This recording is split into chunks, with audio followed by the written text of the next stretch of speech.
Okay, the session will be recorded, yeah. Great. Okay.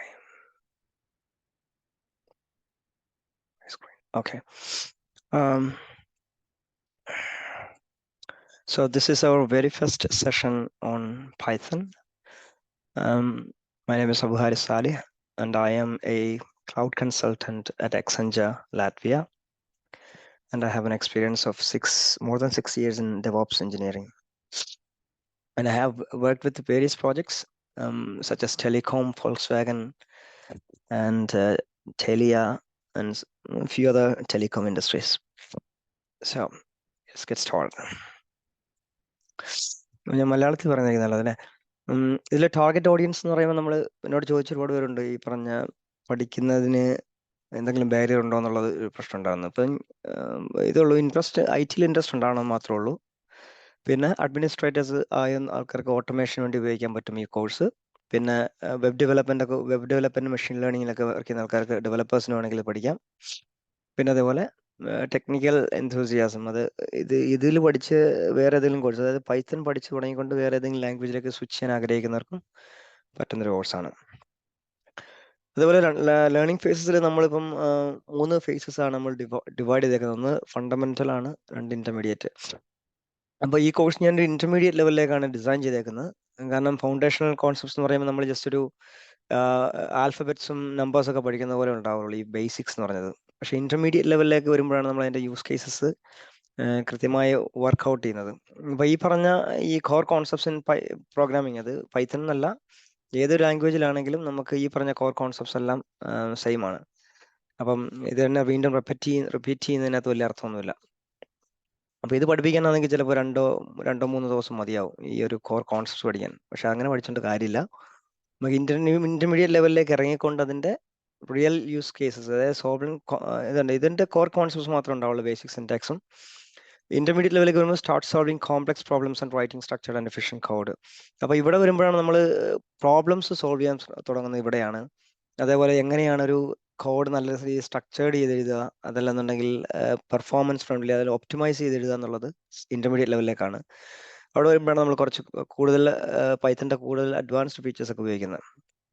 പിന്നെ advanced വരുമ്പോൾ നമ്മൾ നേരെ എന്ന് പറഞ്ഞാൽ റൈറ്റിംഗ് എഫിഷ്യന്റ് കോഡും ഒപ്റ്റിമൈസേഷന്റെ കൂടെ നമ്മൾ ശരിക്കും പറഞ്ഞാൽ അവിടെയാണ് ഞാൻ പറഞ്ഞത് പൈത്തൺ ഒരു എന്താ പറയുക ഹൈലി പെയ്ഡ് സാലറി കിട്ടുന്ന ഒരു ജോലിയാണ് ശരിക്കും പറഞ്ഞാൽ. പക്ഷെ അത് ആർക്കാണെന്ന് ചോദിച്ചു കഴിഞ്ഞാൽ അഡ്വാൻസ് ലെവലിൽ പഠിക്കുന്ന ആൾക്കാർക്ക് മാത്രമാണ്. കാരണം അവര് കോഡിനെ സ്ക്വീസ് ചെയ്ത് കൃത്യമായ റിസോഴ്സിനെ കൃത്യമായിട്ട് മാനേജ് ചെയ്തിട്ട് കൊണ്ടുവരുന്നതാണ് അഡ്വാൻസ് ലെവലിൽ. അതൊക്കെയാണെങ്കിൽ നമുക്ക് പറയാം, ഇപ്പം ആൾക്കാർ പറയുന്ന പോലെ ഹൈലി പെയ്ഡ് സാലറി കിട്ടുന്ന ഒരു ജോലിയാണെന്നൊക്കെ പറയാം. പക്ഷെ ഈ ലെവലിലൊക്കെ നിൽക്കുക എന്ന് പറഞ്ഞാൽ നമ്മൾ ജസ്റ്റ് ഒരു ഫൗണ്ടേഷനിൽ നിൽക്കുന്ന ഒരു സ്റ്റേജ് മാത്രമാണ് ഈ പറഞ്ഞ ഇന്റർമീഡിയറ്റ് ലെവലിൽ. ഇതിലേക്കൊക്കെ പോകണമെങ്കിൽ നമുക്ക് ഇവിടെ പ്രോബ്ലം എന്താണെന്ന് ഐഡന്റിഫൈ ചെയ്ത് അതിനെ എങ്ങനെ റെക്ടിഫൈ ചെയ്യാം, അതിനെ ഫ്യൂച്ചറിൽ എങ്ങനെ റിസോഴ്സിലേക്ക് കയറിക്കൊണ്ട് ആ റിസോഴ്സിനെ എങ്ങനെ യൂട്ടിലൈസ് ചെയ്യാം എന്നുള്ളത് മനസ്സിലായി. ടെസ്റ്റിംഗ് ആൻഡ് ഡീബഗിങ്, പിന്നെ അതേപോലെ നമ്മൾ വെബ് ഡെവലപ്മെന്റ് ഫ്രെയിംവർക്ക് ജാങ്കോ അല്ലെങ്കിൽ ഫ്ലാസ്ക് ഉപയോഗിച്ച്, അത് നമ്മളിപ്പം ഇന്റർമീഡിയറ്റ് ലെവൽ ഇങ്ങോട്ട് തന്നെ ഇടുന്നുണ്ട്. ഏത് വെബ് ഡെവലപ്മെന്റ് ഫ്രെയിംവർക്കിലൂടെ നമ്മളൊരു വെബ് പേജ് ഉണ്ടായിക്കൊണ്ട് അതിനെ ഒരു ഇന്റഗ്രേറ്റ് ചെയ്യുന്ന ഒരു സെറ്റപ്പ്.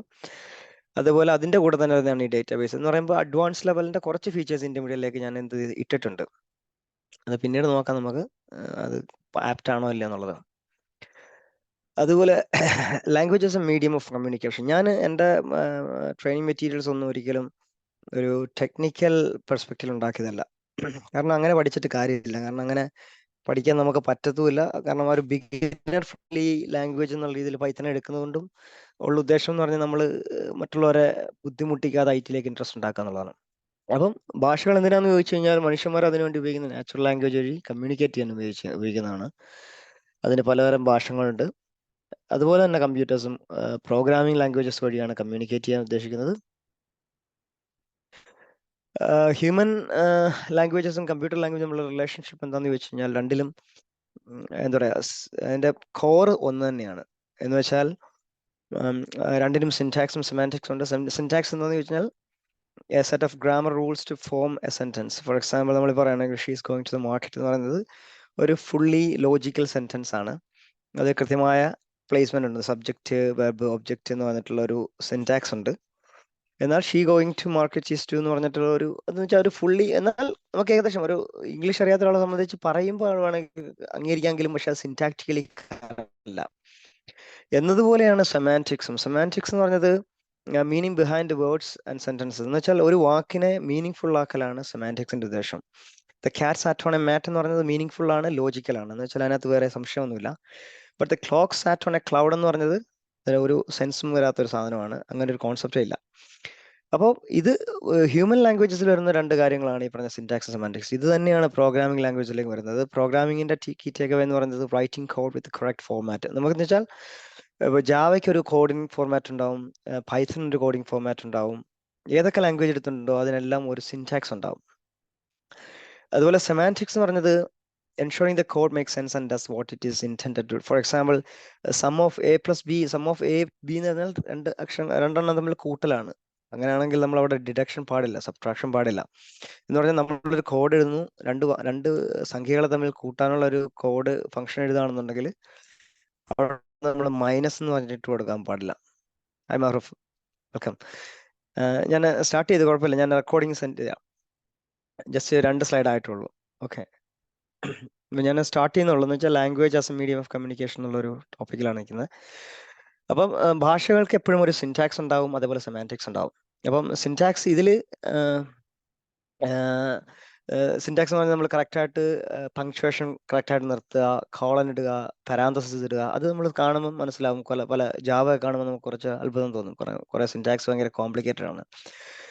സെമാൻറ്റിക്സ് ശരിക്കും പറഞ്ഞാൽ ആ ഒരു ഫംഗ്ഷന് നമ്മൾ കൊടുക്കുന്ന ഡെഫിനേഷൻ ഉണ്ടല്ലോ, സം ഓഫ് 1 + 2 എന്ന് പറഞ്ഞത് 1ഉം 2ഉം കൂട്ടലാണെന്ന് പറയുമ്പോൾ നമ്മൾ അതിന്റെ എൻഡ് റിസൾട്ട് നമ്മൾ ശരിക്കും സബ്ട്രാക്ഷൻ ആയി കഴിഞ്ഞാൽ സെമാൻറ്റിക്സ് റോങ് ആണെന്നുള്ളതാണ്.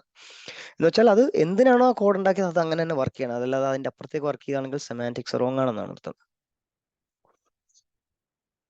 പ്രോഗ്രാമിംഗ് ലാംഗ്വേജസിനെ 3ആയിട്ട് തിരിക്കാം.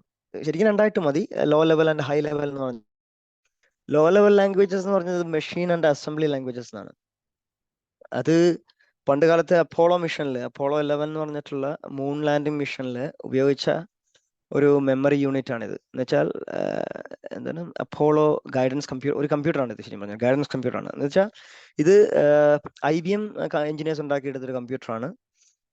അവർ ചെയ്തെന്ന് വെച്ചാൽ അവരുടെ മെമ്മറി സൈസ് എന്ന് പറഞ്ഞാൽ 64 കിലോബൈറ്റ്സ് മാത്രമേ ഉണ്ടാവുള്ളൂ. എന്ന് വെച്ചാൽ നമ്മുടെ ഇപ്പോഴത്തെ സ്മാർട്ട് ഫോണിൽ 128 GB ഒക്കെ സ്റ്റോറേജും 8 GB ഓഫ് റാം ഒക്കെ ഉണ്ടാകുന്ന സാഹചര്യത്തിൽ അവർക്കുണ്ടാകുന്നത് 2 KB ഓഫ് റാമും 32 KB ഓഫ് റോമും ആയിരുന്നു.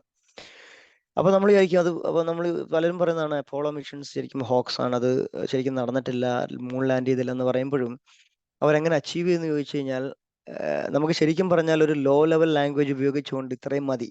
മെമ്മറിയിലേക്ക് ഇത്രയും സാധനം നമ്മൾ കൃത്യമായിട്ടുള്ള അസംബ്ലി ലാംഗ്വേജ് ഇൻസ്ട്രക്ഷൻ സെറ്റ് ആയിട്ട് കൊടുക്കുകയാണെന്നുണ്ടെങ്കിൽ നമുക്ക്, ഫോർ എക്സാമ്പിൾ നമ്മൾ പറയാണ് 1 + 1 ആണെങ്കിൽ 3ലേക്ക് ജമ്പ് ചെയ്യണം എന്ന് പറഞ്ഞു കൊടുക്കുന്ന ഒരു അസംബ്ലി ലാംഗ്വേജ് സെറ്റ് ഉണ്ട്. അത് പറഞ്ഞു കൊടുക്കുകയാണെങ്കിൽ നമുക്ക് എന്തായി കുറെ കോംപ്ലിക്കേറ്റഡ് സിറ്റുവേഷൻസ് ഒഴിവാക്കിയേക്കണം. എന്ന് വെച്ചാൽ നമുക്ക് ഓവർലോഡ് കുറയ്ക്കാം. അത് എഫിഷ്യൻ്റ് ആണ്, but complex to learn maintain. അത് ശരിക്കും പറഞ്ഞാൽ അത് പഠിച്ചെടുക്കാൻ പാടാണ്. പക്ഷേ കോറിൽ, അതായത് ഹാർഡ്വെയറിലേക്ക് ഇറങ്ങി വർക്ക് ചെയ്യുന്ന ആൾക്കാർ, എഞ്ചിനീയേഴ്സിനെ സംബന്ധിച്ച്, അതുകൊണ്ടാണ് ഈ പറഞ്ഞ പ്രോഗ്രാമിംഗ്, ഈ ഓപ്പറേറ്റിംഗ് സിസ്റ്റം ഉണ്ടാക്കുന്നവരൊക്കെ ഹാർഡ്വെയർ അടിപൊളിയായിട്ട് ഓപ്റ്റിമൈസ് ചെയ്തിട്ടുണ്ടാവും. അവരൊക്കെ ഹാർഡ്വെയർ എഞ്ചിനീയേഴ്സ് ആയിരിക്കും. ഈ പറഞ്ഞ പോലെ മൈക്രോസോഫ്റ്റും ലിനക്സും ഒക്കെ ഉണ്ടാക്കിയേക്കുന്നത് ഹാർഡ്വെയർ ഡയറക്റ്റ് കമ്മ്യൂണിക്കേറ്റ്, അത് ഉപയോഗിച്ചേക്കുന്നത് C അല്ലെങ്കിൽ C++ മിഡ് ലെവൽ ലാംഗ്വേജ് ഉപയോഗിച്ചിട്ടാണ്. അപ്പോൾ ഈ അസംബ്ലി ലാംഗ്വേജസ് ഒക്കെ ഉപയോഗിക്കുന്നത് നമ്മുടെ കമ്പ്യൂട്ടറുമായിട്ടോ അല്ലെങ്കിൽ CPU ആയിട്ടൊക്കെ ഡയറക്റ്റ് കമ്മ്യൂണിക്കേറ്റ് ചെയ്യാൻ ഹാർഡ്വെയറായിട്ട് ഡയറക്റ്റ് ഡ്രൈവേഴ്സ് ഒക്കെ ഉണ്ടാക്കിക്കുന്നത് അസംബ്ലി ലാംഗ്വേജ് വെച്ചിട്ടാണ്. പിന്നെ മിഡ് ലെവൽ ലാംഗ്വേജിലാണ് ഈ പറഞ്ഞ ഓപ്പറേറ്റിംഗ് സിസ്റ്റം ഒക്കെ bridge level, law and high level. അത് 2 തരത്തിലും എഴുതാം. gives access to system level operations with better readability. അത് ശരിക്കും പറഞ്ഞ ഓപ്പറേറ്റിംഗ് സിസ്റ്റം ഒക്കെ വർക്ക് ചെയ്യുന്നത് മിഡ് ലെവലിലാണ്. ഹൈ ലെവലാണ് നമ്മൾ ഈ പറഞ്ഞ പൈത്തൺ, ജാവ ഒക്കെ വരുന്നത്. അത് ക്ലോസർ ടു ഹ്യൂമൻ ലാംഗ്വേജ് ആണ്, കാരണം നമുക്ക് സ്വന്തമായിട്ട് തന്നെ റീഡ് ചെയ്തെടുക്കാൻ പറ്റും. അതാണ് പൈത്തണിന്റെ ഒരു അഡ്വാൻറ്റേജ്. ബാക്കിയുള്ള ലാംഗ്വേജസ് തന്നെയാണ്, കാരണം ഇംഗ്ലീഷ് കീബോർഡ്സ് ഉപയോഗിച്ചിട്ടാണ് അത് കോഡ് ഉണ്ടാക്കിയേക്കുന്നത്. അത് ഈസി ടു ലേൺ ആണ്. പിന്നെ slower than low level language but highly productive and versatile. അത് ആസ് എ ഡെവലപ്പർ, അപ്പുറത്തേക്കുന്ന ഒരാൾ ഡെവലപ്പറെ സംബന്ധിച്ച് ഭയങ്കര യൂസർ ഫ്രണ്ട്ലി ആണ് ഹൈ ലെവൽ ലാംഗ്വേജസ്. പക്ഷേ ലോ ലെവൽ ലാംഗ്വേജസ് നമ്മളെ സംബന്ധിച്ച് പാടാണ്. പക്ഷെ മെഷീനെ സംബന്ധിച്ച് അതാണ് ഏറ്റവും ബെറ്റർ. അപ്പം എന്തുകൊണ്ടാണ് ഹൈ ലെവൽ ലാംഗ്വേജ് സ്ലോ എന്ന് ചോദിച്ചു കഴിഞ്ഞാൽ നമുക്ക് അബ്സ്ട്രാക്ഷൻ ലെയേഴ്സ് ഉണ്ട്. എന്ന് വെച്ചാൽ നമ്മൾ അറിയാത്ത കുറെ പ്രോസസ്സിങ് കമ്പ്യൂട്ടിംഗ് പ്രോഗ്രാമിംഗ് ലാംഗ്വേജസിന്റെ അകത്ത് നടക്കുന്നുണ്ട്. എന്ന് വെച്ചാൽ പ്രോഗ്രാമിംഗ് ഈസിയർ ആണ്, but introduce extra processing layers. അതിന്റെ ഇടയ്ക്കൂടെ വേറെ പ്രോസസ്സിംഗ് ലെയേഴ്സ് വന്നതിന് ശേഷം എന്ത് ചെയ്യും, ഈ പറഞ്ഞ കാര്യങ്ങൾ കുറച്ചുകൂടെ കോംപ്ലക്സ് ആയി മാറും. പിന്നെ ഇന്റർപ്രിട്ടേഷൻ കമ്പൈലേഷൻ, അതായത് ഒരു നടുക്കൊരാൾ നിന്ന് നമ്മൾക്ക് വേണ്ടിയിട്ട് അങ്ങോട്ടും ഇങ്ങോട്ടും കമ്മ്യൂണിക്കേഷൻ, അതായത് ഒരു ഇന്റർപ്രിറ്റർ ഇല്ലാതെ ശരിക്കും പറഞ്ഞാൽ അത് വർക്ക് ചെയ്യത്തില്ല. എന്ന് വെച്ചാൽ മെഷീൻ വേണ്ടത് ബൈനറി ഡിജിറ്റ്സ് ആണ്, സീറോസ് ആൻഡ് വൺസ്, അല്ലെങ്കിൽ ഓൺ ഓർ ഓഫ് ആണെങ്കിൽ നമ്മൾ കൊടുക്കുന്നതല്ല, നമ്മൾ കോംപ്ലക്സ് ഇൻസ്ട്രക്ഷൻ സെറ്റ് ആയിരിക്കും. അപ്പോൾ അതിനെ കൺവേർട്ട് ചെയ്തിട്ട് മെഷീൻ കോഡാക്കി മാറ്റാനുള്ള ഒരു ഓവർ ഹെഡ് നമ്മളുടെ ഈ പറഞ്ഞ ഹൈ ലെവൽ ലാംഗ്വേജസിനകത്തുണ്ട്. അതുകൊണ്ടാണ് അത് സ്ലോ ആയിട്ട് വരുന്നത്. എന്ന് വെച്ചാൽ ഓരോ ലെയർ കഴിഞ്ഞിട്ട് വേണം അത് അറ്റ് ദി എൻഡ് മെഷീനിലേക്ക് എത്താൻ. ഇപ്പൊ ട്രേഡ് ഓഫിനകത്ത് ഒന്ന് സ്പീഡ് നമ്മൾ നോക്കുമ്പോൾ ലോ ലെവൽ ലാംഗ്വേജസ് വളരെ ഫാസ്റ്റ് ആണ്, കാരണം അത് നേരിട്ട് മെഷീനുമായിട്ടാണ് സംസാരിക്കുന്നത്. ഹൈ ലെവൽ ലാംഗ്വേജസ് വളരെ സ്ലോ ആണ്, കാരണം അത് നേരിട്ട് ഇന്റർപ്രറ്ററുമായിട്ട് സംസാരിച്ചതിന് ശേഷം മാത്രമേ മെഷീനിലേക്ക് എത്തുന്നുള്ളൂ. കോംപ്ലക്സിറ്റി വളരെ പാടാണ്, ഹാർഡ് ടു ലേൺ ആണ്. നിങ്ങൾ നോക്കിയാൽ മതി, മെഷീൻ ലേണിംഗ് ഇൻസ്ട്രക്ഷൻ സെറ്റ് ഒക്കെ നോക്കിക്കഴിഞ്ഞാൽ വലിയ പാടാണ്, കോംപ്ലക്സ് ആണ്. മറ്റേത് ഈസി ടു ലേൺ, മറ്റേ പഠിച്ചിട്ടൊക്കെ മറക്കും, കാരണം ഡെഫിനിഷൻസും സിൻടാക്സും ഒക്കെ വളരെ എളുപ്പമാണ്. പിന്നെ ഡെവലപ്മെന്റ് ടൈം ലോ ലെവൽ ലാംഗ്വേജസിൽ ഭയങ്കര കൂടുതലായിരിക്കും, കാരണം അവർ ഓരോ ബിറ്റ് ബൈ ബിറ്റ് ആയിരിക്കും ഒരു ഓപ്പറേറ്റ് ചെയ്യുന്നത്. അപ്പോൾ അതുകൊണ്ടാണ് ഞാൻ നേരത്തെ പറഞ്ഞത് 64 കിലോ ബൈറ്റ്സിലേക്ക് ഡേറ്റ ചുരുങ്ങണമെങ്കിൽ അവർ അത്രയും പ്രൊസീജിയറൽ ഇൻസ്ട്രക്ഷൻസ് അതിനകത്ത് സെറ്റ് ചെയ്തിട്ടുണ്ട്. അപ്പോൾ അത് അത്രയും സമയം എടുത്തിട്ടുണ്ട്. ഹൈ ലെവൽ ലാംഗ്വേജസ് വളരെ പെട്ടെന്നാണ്. ഇപ്പം നമുക്കൊരു ചാറ്റ് ജി പി ടി എടുത്ത് ചോദിച്ചാൽ തന്നെ നമുക്ക് പെട്ടെന്നൊരു കോഡ് ഇങ്ങോട്ട് ഡിസൈൻ ചെയ്ത് കിട്ടും. പിന്നെ പോർട്ടബിലിറ്റി ലിമിറ്റഡ്, അതായത് ഞാൻ പറഞ്ഞില്ല, ലോ ലെവൽ ലാംഗ്വേജസ് നമുക്ക് ഹാർഡ്വെയർ സ്പെസിഫിക് ആണ്. അതുകൊണ്ടാണ് നമ്മൾ പറയത്തില്ല, ഇതിനിടയ്ക്ക് മാക്കിന്റെ ഒരു പുതിയ പ്രോസസ്സർ വന്നു, M1 പ്രോസസ്സർ വന്നപ്പോൾ ഇന്റലിൽ നിന്ന് മാറിക്കൊണ്ട് ഒരു പുതിയ പ്രോസസ്സിംഗ് എഞ്ചിൻ ഉണ്ടാക്കിയെടുക്കുമായിരുന്നു. അപ്പോൾ അങ്ങനെ വന്നപ്പോൾ ഒരു ഹാർഡ്വെയർ ചേഞ്ച് ചെയ്തു, പക്ഷേ പഴയ ആപ്ലിക്കേഷൻസ് ഒന്നും പുതിയതിൽ സപ്പോർട്ട് ചെയ്യുന്നില്ല. അങ്ങനെയാണ് വന്നത്, അങ്ങനെ പ്രശ്നം വന്നായിരുന്നു ആ ഒരു ട്രാൻസിഷൻ ഫേസിൽ. പക്ഷെ അവർ റെക്ടിഫൈ ചെയ്തു, റൊസേറ്റ എന്ന് പറഞ്ഞിട്ടൊരു മിഡിൽ വെയർ ഒക്കെ വെച്ചിട്ട്. പക്ഷെ അതിന്റെ പ്രശ്നം ഇതാണ്, ഒരു ഹാർഡ്വെയറിന് വേണ്ടിയിട്ടാണ് നമ്മൾ ഇൻസ്ട്രക്ഷൻ എഴുതുന്നതെങ്കിൽ അത് അടുത്ത ഹാർഡ്വെയറിലേക്ക് വർക്ക് ചെയ്യത്തില്ല. അപ്പം ഹാർഡ്വെയർ ചേഞ്ച് ചെയ്യുന്നതനുസരിച്ച് ഇപ്പം ഇന്റലിന്റെ x86 പ്രോസസ്സേഴ്സിന് വേണ്ടിയിട്ട് ഉണ്ടാക്കിയ സാധനം ഈ പറഞ്ഞ സ്നാപ് ഡ്രാഗൺ വർക്ക് ചെയ്യണമെന്നില്ല, കാരണം രണ്ടും രണ്ട് ഹാർഡ്വെയർ സ്പെസിഫിക്കേഷൻ ആണ്. അപ്പോൾ ഹാർഡ്വെയറിനോട് സംസാരിക്കണമെങ്കിൽ അതിന്റെ ലാംഗ്വേജിൽ സംസാരിക്കണം. പക്ഷേ high level language cross platform ആണ്, കാരണം അത് ഇന്റർപ്രിറ്റ് ചെയ്തിട്ടാണ് പോകുന്നത്. അപ്പോൾ എന്ന് വെച്ചാൽ നിങ്ങൾ മുകളിൽ ഇടുന്നതൊന്നും പ്രശ്നമല്ല, താഴേക്ക് വരുന്നവരും അത് ഇന്റർപ്രിറ്റ് ചെയ്ത് പോയിക്കോളും, പ്രശ്നമില്ല. ചോദ്യങ്ങളുണ്ടെങ്കിൽ ചോദിക്കാൻ വേണ്ടി. അപ്പോൾ ഇന്നത്തെ ഒരു സെഷനിൽ ഇന്നത്തെ അല്ല, നമ്മൾ ഓവറോൾ ഈ കോഴ്സിന്റെ മൊത്തത്തിലുള്ള ഓവറോൾ കോഴ്സിന്റെ പാരഡൈമിൽ ഞാൻ കവർ ചെയ്യാൻ ഉദ്ദേശിക്കുന്ന കാര്യങ്ങൾ ഇത്രയാണ്. നമ്മളിപ്പം ബേസിക്സിനെ കുറിച്ച് പറഞ്ഞിട്ടില്ല, ജസ്റ്റ് ലാംഗ്വേജിനെ കുറിച്ച് പറഞ്ഞിട്ടുള്ളൂ. പ്രോഗ്രാം ബേസിക്സിനെ സംസാരിക്കും, പിന്നെ നമ്മൾ ഡാറ്റ ടൈപ്സിന്റെ ഓപ്പറേറ്റേഴ്സ്, പിന്നെ ഫംഗ്ഷൻസ് ആൻഡ് വേരിയബിൾസ് നമ്മൾ ഉടനെ തന്നെ പെട്ടെന്ന് തന്നെ ചെയ്തു പോകും, കാരണം അത് ബേസിക്സ് ആയിട്ട് എനിക്ക് തോന്നിയിട്ടില്ല. വെറും ഫണ്ടമെന്റൽ, അങ്ങനെ ഒരു സ്പെസിഫിക് ആയിട്ട് കൊടുക്കേണ്ട ഒരു ആവശ്യമില്ലെന്ന് തോന്നിക്കൊണ്ട് ഞാൻ ഒന്നൊക്കെ നോക്കി. പിന്നെ conditional statements and loops, functions, error handling, object oriented programming with some of the use case oriented examples. ഇവിടെ അങ്ങോട്ട് സ്റ്റാർട്ട് ചെയ്യാം. എന്തുകൊണ്ടാണ് പൈത്തൺ ആദ്യം എന്ന് ചോദിച്ചു കഴിഞ്ഞാൽ, ബാക്കി എൻ്റെ ഇപ്പോൾ ഒരു 12ഓളം ടെക്നോളജീസ് ഉണ്ട്, പക്ഷെ അതൊന്നും ഞാൻ പഠിപ്പിക്കാത്തതിന്റെ കാരണം നമ്മളത് പഠിച്ചു കഴിഞ്ഞാൽ നിങ്ങൾക്ക് ഒരു പ്രയോജനം തോന്നത്തില്ല, നിങ്ങൾക്ക് അതിൻ്റെ ഒരു ഔട്ട്പുട്ട് പെട്ടെന്ന് കാണാനും പറ്റത്തില്ല. അപ്പോൾ ടു ബ്രേക്ക് ദി ഐസ് എന്നുള്ള കോൺസെപ്റ്റ് ആണ് ഞാൻ ആദ്യമായിട്ട് നോക്കുന്നത്, കാരണം പൈത്തൺ പഠിച്ചാൽ നിങ്ങൾക്ക് മറ്റുള്ളതിലേക്ക് ചാടാനായാലും എളുപ്പമായിരിക്കും. അതുപോലെ നിങ്ങൾ IT കംഫർട്ടബിൾ ആക്കാൻ പറ്റും, കാരണം നിങ്ങൾക്ക് സ്വന്തമായിട്ട് റീഡ് ചെയ്യാൻ പറ്റുന്ന ഒരു പ്രോഗ്രാമിംഗ് ലാംഗ്വേജ് ആണ് ഈ പറഞ്ഞ പൈത്തൺ. പിന്നെ ജോബ് മാർക്കറ്റിൽ ഞാൻ പറഞ്ഞില്ല, പൈത്തൺ സ്റ്റാൻഡ് അലോൺ ആയിട്ട് അങ്ങനെ ജോലി കൊടുക്കുന്നില്ല, പക്ഷേ നിങ്ങൾ അതിന്റെ കൂടെ തന്നെ വേറെ ഇന്റഗ്രേറ്റ് ചെയ്യുന്ന ടെക്നോളജീസ് ഒക്കെ പഠിക്കുകയാണെന്നുണ്ടെങ്കിൽ ജോബ് മാർക്കറ്റ് അനാലിസിസിൽ നല്ല പെർഫോം ചെയ്യുന്ന ഒരു ലാംഗ്വേജ് ആണ് പൈത്തൺ. ഇപ്പം ഞങ്ങളുടെ സ്ട്രീമിലാണെങ്കിൽ ഓട്ടോമേഷനിൽ സാധാരണ ഉപയോഗിക്കുന്ന പൈത്തൺ ആണ്. പിന്നെ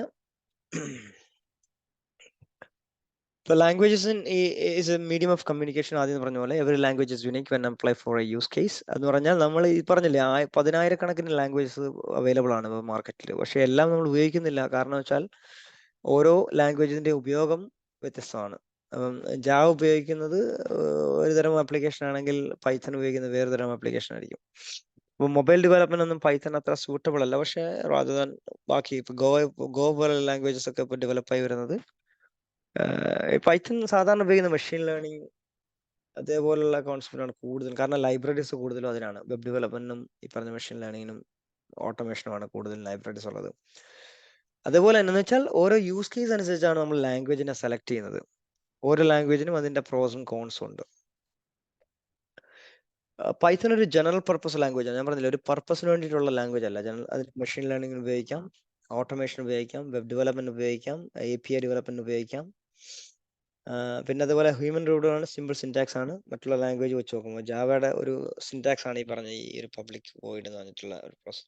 അപ്പൊ ഇതിന്റെ കോംപ്ലക്സിറ്റി കണ്ടില്ലേ? അപ്പം കാണുമ്പോൾ തന്നെ നമുക്കൊരു സിമ്പിൾ സ്റ്റേറ്റ്മെന്റ് എഴുതാൻ ഇത്രയും വലിയ കോംപ്ലക്സ് ആയിട്ടുള്ള സ്റ്റേറ്റ്മെന്റ് എഴുതുമ്പോൾ പൈത്തണിൽ നമുക്ക് സിമ്പിൾ ആയിട്ട് ഇതിനെ ചുരുക്കി എഴുതാൻ പറ്റും. അതുകൊണ്ടാണ് അതിന്റെ അഡ്വാൻറ്റേജ് വരുന്നത്.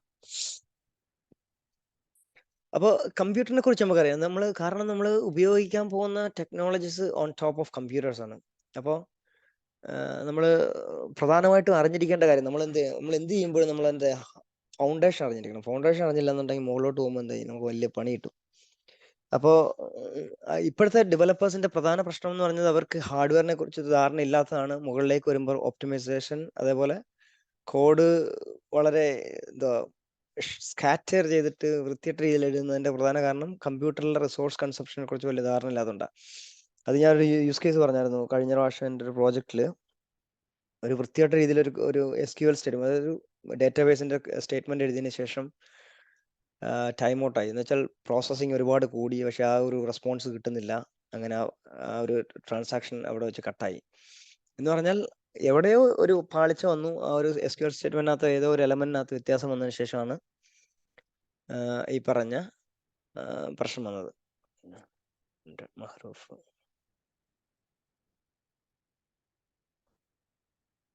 വേറെ ഞാൻ റെക്കോർഡിംഗ് ഇട്ടോളാം, കുഴപ്പമില്ല. ഇവിടെ അവിടുത്തെ ഇഷ്യൂ ആയിരിക്കണം മോസ്റ്റ് പ്രോബബ്ലി. അപ്പോൾ കമ്പ്യൂട്ടറിന്റെ ബേസിക് മെഷീൻ ബൈനറി മെഷീൻ കോഡാണ്. എന്ന് വെച്ചാൽ കറണ്ട് വെച്ചിട്ടാണ്. നമുക്കറിയാം ഏതൊരു ഡിവൈസും വർക്ക് ചെയ്യുന്നത് കറണ്ട് ഉപയോഗിച്ചിട്ടാണ്. എന്ന് വെച്ചാൽ ഓൺ ഓഫ് എന്ന് പറഞ്ഞിട്ട് 2 സ്റ്റേറ്റ് മാത്രമേ ഉണ്ടാവുള്ളൂ. അതുകൊണ്ടാണ് ട്രാൻസിസ്റ്റേഴ്സും അങ്ങനെ വർക്ക് ചെയ്യുന്നത്. കറണ്ട് വന്നാൽ ഓൺ അല്ലെങ്കിൽ ഓഫ് എന്നുള്ള സ്റ്റേറ്റ് മാത്രം. അങ്ങനെയാണ് നമ്മൾ ഡിജിറ്റൽ ഫോർമാറ്റ് ഒക്കെ ഇൻട്രൊഡ്യൂസ് ചെയ്തത്. നേരത്തെ അനലോഗ് ആയിരുന്നു, ഇപ്പോൾ ഡിജിറ്റൈസ് ചെയ്തു. എന്ന് പറഞ്ഞാൽ നമ്മൾ കൊടുക്കുന്ന ഏതൊരു പ്രോഗ്രാമിംഗ് കോഡായാലും അറ്റ് ദി എൻഡ് വരുന്നത് അതിനെ ഒരു ബൂളിയൻ ട്രാൻസാക്ഷൻ ആയിട്ട് മാറ്റും. എന്ന് വെച്ചാൽ 0 or 1 അല്ലെങ്കിൽ ട്രൂ ഓർ ഫോൾസ് എന്ന സ്റ്റേറ്റ്മെന്റിലേക്ക് മാറും. അതാണ് ശരിക്കും പറഞ്ഞാൽ ഇക്വേറ്റ് ചെയ്യപ്പെടുന്നത്. അവസാനത്തെ ആ ഒരു സ്റ്റേറ്റിലാണ് നമ്മൾ പറഞ്ഞ അരിത്തമെറ്റിക്കൽ കാൽക്കുലേഷൻ എന്ന് പറഞ്ഞിട്ടുള്ള ഒരു മെത്തേഡിലേക്ക് പോകുന്ന അവസാനത്തെ മെത്തേഡ്. അപ്പൊ കമ്പ്യൂട്ടറിന് അറിയേണ്ടത് ഇതിന് ഞാൻ എന്ത് ചെയ്യണം, ഏത് ഓപ്പറേറ്റർ വെച്ചിട്ട് ഓപ്പറേറ്റ് ചെയ്യണമെന്ന് മാത്രമേ കമ്പ്യൂട്ടറിന് അറിയേണ്ടുള്ളൂ. അപ്പൊ സാധാരണയായിട്ടുള്ള കമ്പ്യൂട്ടറിന്റെ റിസോഴ്സ് എന്ന് പറഞ്ഞാൽ റാൻഡം ആക്സസ് മെമ്മറി ഉണ്ട്, CPU ഉണ്ട്, ഡിസ്ക് ഉണ്ട്, നെറ്റ്. ഇത്രയും 4 റിസോഴ്സ് മാത്രമേ ഉള്ളൂ കമ്പ്യൂട്ടറിന് പ്രധാനമായിട്ടുള്ളത്. റാൻഡം ആക്സസ് മെമ്മറി എന്ന് പറഞ്ഞത് CPU-ലേക്കുള്ള ഇൻസ്ട്രക്ഷൻ സെറ്റ് കൃത്യമായിട്ടുള്ള പാസ് ചെയ്യുക. എന്ന് വെച്ചാൽ റാം ഭയങ്കര ഫാസ്റ്റ് ആയിരിക്കും, CPU അതേപോലെ ക്ലോക്ക് സ്പീഡിൽ ഭയങ്കര ഫാസ്റ്റ് ആയിരിക്കും. അപ്പം CPU-ന്റെ സ്പീഡിനനുസരിച്ച് റാമിൽ നിന്ന് ഡേറ്റ CPU-ലേക്ക് പാസ് ചെയ്യാൻ പറ്റണം. അതുകൊണ്ടാണ് നമ്മൾ എന്ത് ചെയ്യും, ഡിസ്കിൽ നിന്ന് നമ്മൾ ഒരിക്കലും ഡേറ്റ റീഡ് ചെയ്യാത്തതിന്റെ പ്രധാന കാരണം ഡിസ്ക് വളരെ സ്ലോ ആണ്. ഡിസ്ക് സ്ലോ ആയതുകൊണ്ട് ഡിസ്കിലുള്ള ഡേറ്റയെ റാമിലേക്ക് ലോഡ് ചെയ്ത് റാമിൽ നിന്നാണ് CPU-ലേക്ക് ലോഡ് ചെയ്യുന്നത്. അപ്പം പെർമനന്റ് സ്റ്റോറേജ് ആയിട്ട് ഡിസ്കിനെ യൂസ് ചെയ്യുന്നത് കാരണം അത് അത്രയും സ്റ്റോറേജ് ഡിവൈസ് ഉണ്ട്. സ്ലോ ആണ്, പക്ഷെ റാം എക്സ്പെൻസീവ് ആണ്, എന്നാൽ ഫാസ്റ്റും ആണ്. അപ്പോൾ നമ്മൾ ചോദിക്കുന്നത് എന്തിനാണ് മെഷീൻ ഇത്രയും റെസ്പോൺസിബിലിറ്റിയും ഇത്രയും കാര്യങ്ങളും കേപ്പബിലിറ്റി എല്ലാം ഉള്ളപ്പോൾ നമ്മൾ അതിനെ ഓപ്പറേറ്റിംഗ് സിസ്റ്റം ഉപയോഗിക്കുന്നത് ചോദിക്കും. അപ്പോൾ ഓപ്പറേറ്റിംഗ് സിസ്റ്റം ഒരിക്കലും ഒരു എന്താ പറയുക, ഞാൻ മനസ്സിലാക്കിയ ഒരു കാര്യം ഇങ്ങനെയാണ്. അതായത് operating system is A middle man between the user and the computer. അതായത് നമ്മുടെ കയ്യിൽ ഒരു സാധനം വിൽക്കാനുണ്ട്. അതായത് നേരത്തെ നമ്മൾ കർഷകരുടെ കാര്യം പറഞ്ഞല്ലോ. കൃഷിക്കാർക്ക് നമ്മളുടെ കയ്യിൽ അവർക്ക് കൃഷി ചെയ്യാൻ അറിയാം, സാധനങ്ങൾ വിളവെടുക്കാൻ അറിയാം, പക്ഷെ അവർക്ക് കച്ചവടം ചെയ്യാൻ, മാർക്കറ്റിലേക്ക് ഇറങ്ങി കച്ചവടം ചെയ്യാൻ അറിയത്തില്ല. അപ്പൊ അവിടെ എന്ത് ചെയ്യുന്നു, അവിടെ സൂപ്പർ മാർക്കറ്റ്സും ഇടനിലക്കാരൊക്കെ വന്നതിന് ശേഷം അവരായിരിക്കും ഏറ്റവും കൂടുതൽ ഏർണിങ്സ് ഉണ്ടാക്കുക. സാധാരണ അങ്ങനെയാണ്. കച്ചവടക്കാർക്ക് എന്തെങ്കിലും കുറച്ച് വരുമാനം കിട്ടുകയും അവർക്ക് മറ്റുള്ളവർക്ക് കോൾഡ് സ്റ്റോറേജ് ഉണ്ട്, അവർക്ക് നെറ്റ്വർക്ക്സ് ഉണ്ടാവും, സെയിൽസ് റെപ്രസെന്റേറ്റീവ്സ് ഉണ്ടാവും, ഡിസ്ട്രിബ്യൂഷൻ പോയിന്റ്സ് ഉണ്ടാവും. എന്ന് വെച്ചാൽ മിഡിൽ മാൻ ആണ് ശരിക്കും പറഞ്ഞാൽ ഏറ്റവും കൂടുതൽ പണിയെടുക്കുന്നത്. അപ്പൊ നമ്മൾ കർഷകർ ചെയ്യാതെ കൃഷി റിസോഴ്സസ് കർഷകർ കൊണ്ടുവന്നു കഴിഞ്ഞാൽ ഇവർക്ക് സെല് ചെയ്ത് കൊടുക്കാൻ പറ്റും.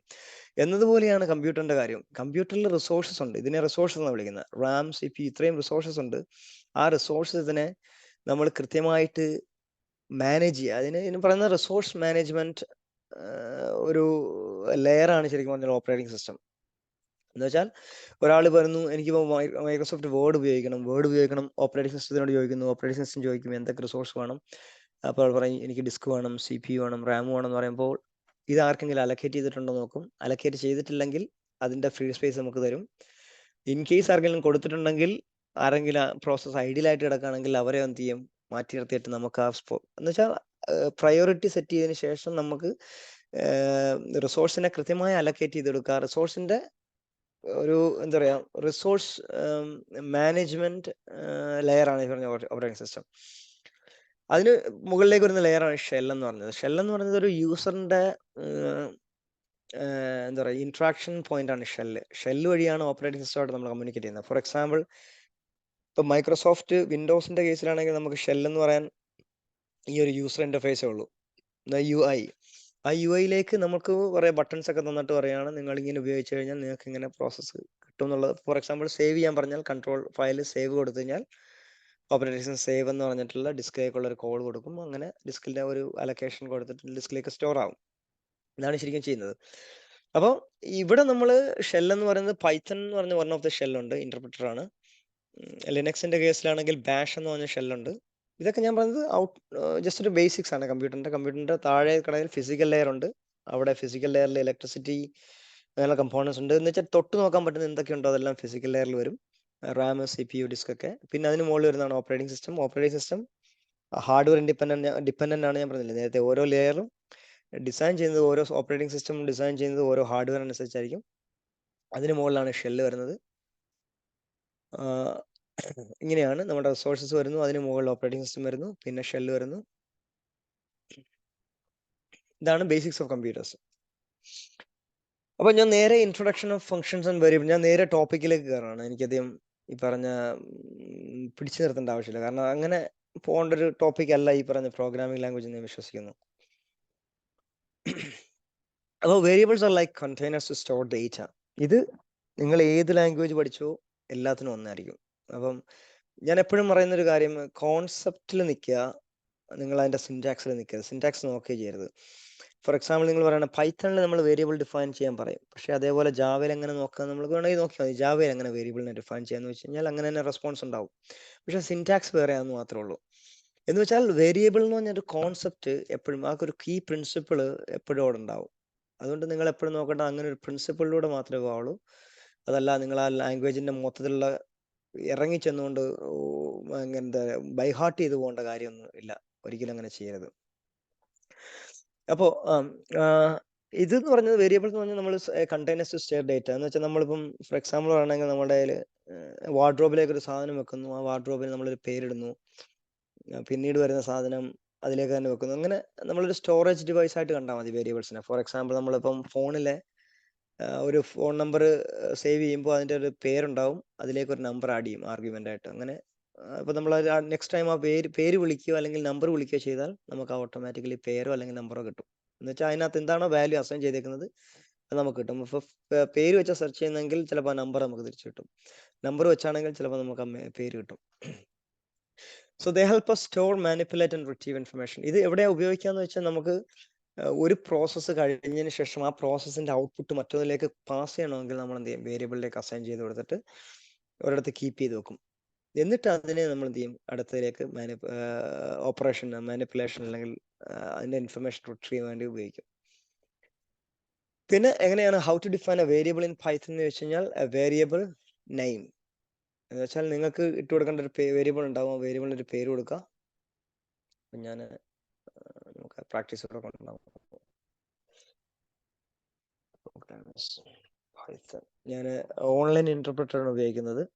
നമുക്ക് തൽക്കാലത്തേക്ക്, അതായത് ഇപ്പോൾ നമുക്ക് ആവശ്യം വരുന്നില്ല, ഇപ്പൊ നമുക്ക് ഓൺലൈൻ ഉപയോഗിച്ച് പോകാം. പക്ഷെ നമ്മൾ കുറച്ചുകൂടെ അഡ്വാൻസിലേക്ക് പോകുമ്പോൾ നമ്മൾ എന്ത് ചെയ്യും, ഇതിൽ വർക്ക് ചെയ്യാത്ത കുറെ കേസുകളുണ്ട്, മൊഡ്യൂളുകൾ എന്ന് പറഞ്ഞ സാധനം. അപ്പൊ അതൊക്കെ വരണമെന്നുണ്ടെങ്കിൽ നമുക്ക് കമ്പ്യൂട്ടർ വേണം. അപ്പൊ നമ്മൾ എന്ത് ചെയ്യും, അവിടെ നമ്മൾ ഒരു കോഡ് എഡിറ്റർ ഒക്കെ ഇൻസ്റ്റാൾ ചെയ്തിട്ട് അവിടെ ഇൻസ്റ്റാൾ ചെയ്യണം. എന്നിട്ട് നമ്മൾ എന്ത് ചെയ്യും, ഒരു റിപ്പോസിറ്ററി മാനേജ്മെന്റിലേക്ക് ഇട്ട് നിങ്ങൾക്ക് തന്നെ, അതായത് നിങ്ങൾക്ക് ഈ കോഴ്സ് കഴിയുമ്പോൾ തന്നെ നിങ്ങൾക്കൊരു റിപ്പോസിറ്ററി ഉണ്ടാക്കണം. അതാണ് ഉദ്ദേശിക്കുന്നത്. എന്ന് വെച്ചാൽ നിങ്ങൾ സ്വന്തമായിട്ട് ഒരു പ്രോജക്റ്റ് ചെയ്ത് ആ പ്രോജക്റ്റ് മറ്റുള്ളവർക്ക് ഡിസ്പ്ലേ ചെയ്യാൻ പറ്റുന്ന രീതിയിൽ പബ്ലിക് ഡൊമൈനിലേക്ക് എന്താ പറയുക ഷെയർ ചെയ്യാം. അപ്പോൾ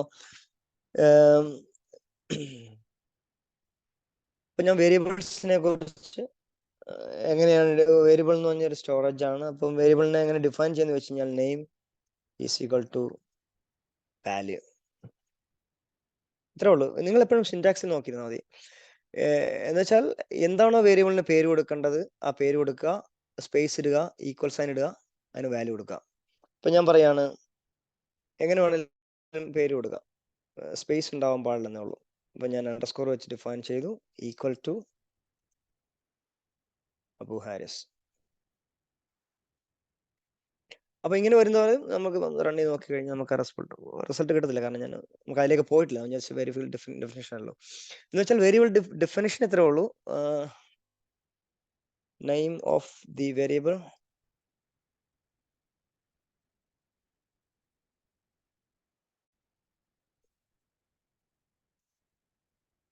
ഈക്വൽ ടു വാല്യൂ അസൈൻഡ്. ഇത്രേ ഉള്ളൂ എൻ്റെ സിൻടാക്സ്. വളരെ സിമ്പിൾ ആണ്. അപ്പൊ ഇത് ഒരു സൈഡ് നോട്ട് വെച്ചാൽ മതി, നമ്മൾ അതിലേക്ക് വരുമ്പം കൃത്യമായിട്ട് മനസ്സിലാവും. ഫങ്ഷൻസ് ആണ്. Functions reusable block code that performs A specific task. എന്ന് വെച്ചാൽ നമ്മളിപ്പോ ടെലിഫോൺ ഉപയോഗിക്കാറുണ്ട്. ഫോണിലേക്ക് നമ്മൾ സാധാരണ പണ്ട് കാലത്ത് എന്തായാലും ടെലിഫോൺ എന്ന് പറഞ്ഞാൽ നമ്മൾ കോൾ ചെയ്യാനാണ് ഉപയോഗിക്കുന്നത്. ബാക്കിയുള്ള ഫീച്ചേഴ്സ് ഉണ്ടെങ്കിലും പ്രൈമറി യൂസ് എന്ന് പറയുന്നത് ഫോൺ വിളിയാണ്. അപ്പം അതിന്റെ ഫംഗ്ഷൻ എന്ന് പറഞ്ഞാൽ എന്താണ്, കോൾ ചെയ്യലാണ് ഫോണിന്റെ ഒരു പ്രധാന ഫംഗ്ഷൻ. അപ്പം എന്ന് പറഞ്ഞാൽ റീയൂസബിൾ ബ്ലോക്ക് എന്ന് വെച്ചാൽ എത്ര കോൾ വേണമെങ്കിലും നിങ്ങൾക്ക് അത് ആ ഡിവൈസ് വഴി ചെയ്യാൻ പറ്റും. എന്ന് വെച്ചാൽ to perform a specific task, ഒരു സ്പെസിഫിക് ടാസ്ക് വേണ്ടി ഡിഫൈൻ ചെയ്തിട്ടുള്ളതാണ് functions. They help organize code and avoid repetition. നമുക്ക് ഒരേ സ്വഭാവത്തിലുള്ള കോഡ് പലതവണ റിപ്പീറ്റ് ചെയ്തു വരുന്നെങ്കിൽ നമുക്കത് ഒഴിവാക്കാൻ വേണ്ടി ഫംഗ്ഷൻസ് ഉപയോഗിക്കാം. നമ്മൾ മാത്തമാറ്റിക്സിൽ പഠിച്ച പോലെ F of X is equal to എന്ന് പറഞ്ഞിട്ടൊരു ബൈനോമിയൽ തിയറൊക്കെ ഉണ്ടല്ലോ, അതുപോലെ തന്നെയാണ് ഇതും എഫ് ഓഫ് എക്സ് തന്നെയാണ്. അപ്പം എക്സ് എന്ന് പറഞ്ഞിട്ടുള്ള ഒരു ആർഗ്യുമെന്റ് പാസ് ചെയ്യുന്നു, അതിനുശേഷം നമുക്കൊരു ഔട്ട്പുട്ട് റിട്ടേൺ ചെയ്യുന്നു. അപ്പോൾ ആർഗ്യുമെന്റ്സ് എന്താണെന്ന് ചോദിച്ചാൽ those are the value we pass in to a function to customize its behaviour. അതായത് നമ്മുടെ കയ്യിൽ ഫോൺ ഉണ്ടെന്ന് പറഞ്ഞു, കോൾ ചെയ്യാന്ന് പറഞ്ഞു, പക്ഷെ നമ്മൾ കൊടുക്കുന്ന നമ്പർ അനുസരിച്ച് എങ്ങോട്ട് ഡയൽ ചെയ്യണം എന്നുള്ളത് മാറിക്കൊണ്ടിരിക്കും. എന്ന് വെച്ചാൽ ആർഗ്യുമെന്റ് അതിന്റെ ബിഹേവിയർ കസ്റ്റമൈസ് ചെയ്തുകൊണ്ടിരിക്കും.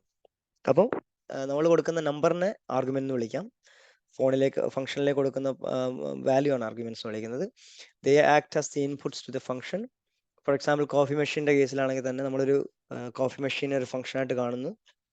ആ ഫംഗ്ഷൻ കോൾ ചെയ്യുന്നത് നമ്മൾ ബട്ടൺ പ്രസ് ചെയ്യുമ്പോഴായിരിക്കും. അതിനുശേഷം നമ്മൾ കോഫി മെഷീനിലേക്ക് നമുക്ക് കുറെ ഓപ്ഷൻസ് വരും. അതിനെ നമുക്ക് എന്ത് ചെയ്യും, ആർഗ്യുമെന്റ്സ് ആയിട്ട് എടുക്കാം. നമ്മൾ ആർഗ്യുമെന്റ് സെലക്ട് ചെയ്ത് കഴിഞ്ഞാൽ നിങ്ങൾക്ക് നിങ്ങളുടേതായ കോഫി കിട്ടും. എന്ന് വെച്ചാൽ കസ്റ്റം ബിഹേവിയർ ചെയ്തിട്ടുള്ള ഒരു കസ്റ്റമൈസ്ഡ് കോഫി നിങ്ങൾക്ക് കോഫി മെഷീനിൽ നിന്ന് കിട്ടും. അതാണ് ആർഗ്യുമെന്റ്സ്. അപ്പോൾ അതെങ്ങനെയാണ് നോക്കാം. അപ്പോൾ ഇതും ഒന്ന് നോക്കാം, നമുക്ക് ഡെഫിനേഷൻ നോക്കാം. ഡിഫൈൻ എ ഫംഗ്ഷൻ എങ്ങനെയെന്ന് ചോദിച്ചു കഴിഞ്ഞാൽ അതിന് ഇത്രേ ഉള്ളൂ. എൻ്റെ കീബോർഡാണ്. അതായത് അതിലേക്കൊക്കെ ഞാൻ വരാം. ഇതിപ്പോൾ ഞാൻ തുടക്കത്തിൽ അങ്ങ് പറഞ്ഞു എന്നുള്ളൂ, കാരണം ഒരു കാര്യം പറയണമെങ്കിൽ ഇത് പറഞ്ഞേ പറ്റത്തുള്ളൂ. അപ്പൊ ഡെഫിനേഷൻ ചില കീവേഡ്സ് ഉണ്ട്, അത് നമ്മൾ ഉപയോഗിക്കാൻ പാടില്ല. അത് പൈത്തന്റെ ഒരു റിസർവ്ഡ് കീവേഡ്സ് ആണ്. അതിൽ വൺ ഓഫ് ദ കീവേഡ് ആണ് ഡിഫൈൻ എന്നുള്ളത്, ഡെഫ് എന്നുള്ളത്. പിന്നെ നെയിം ഓഫ് ദി ഫംഗ്ഷൻ,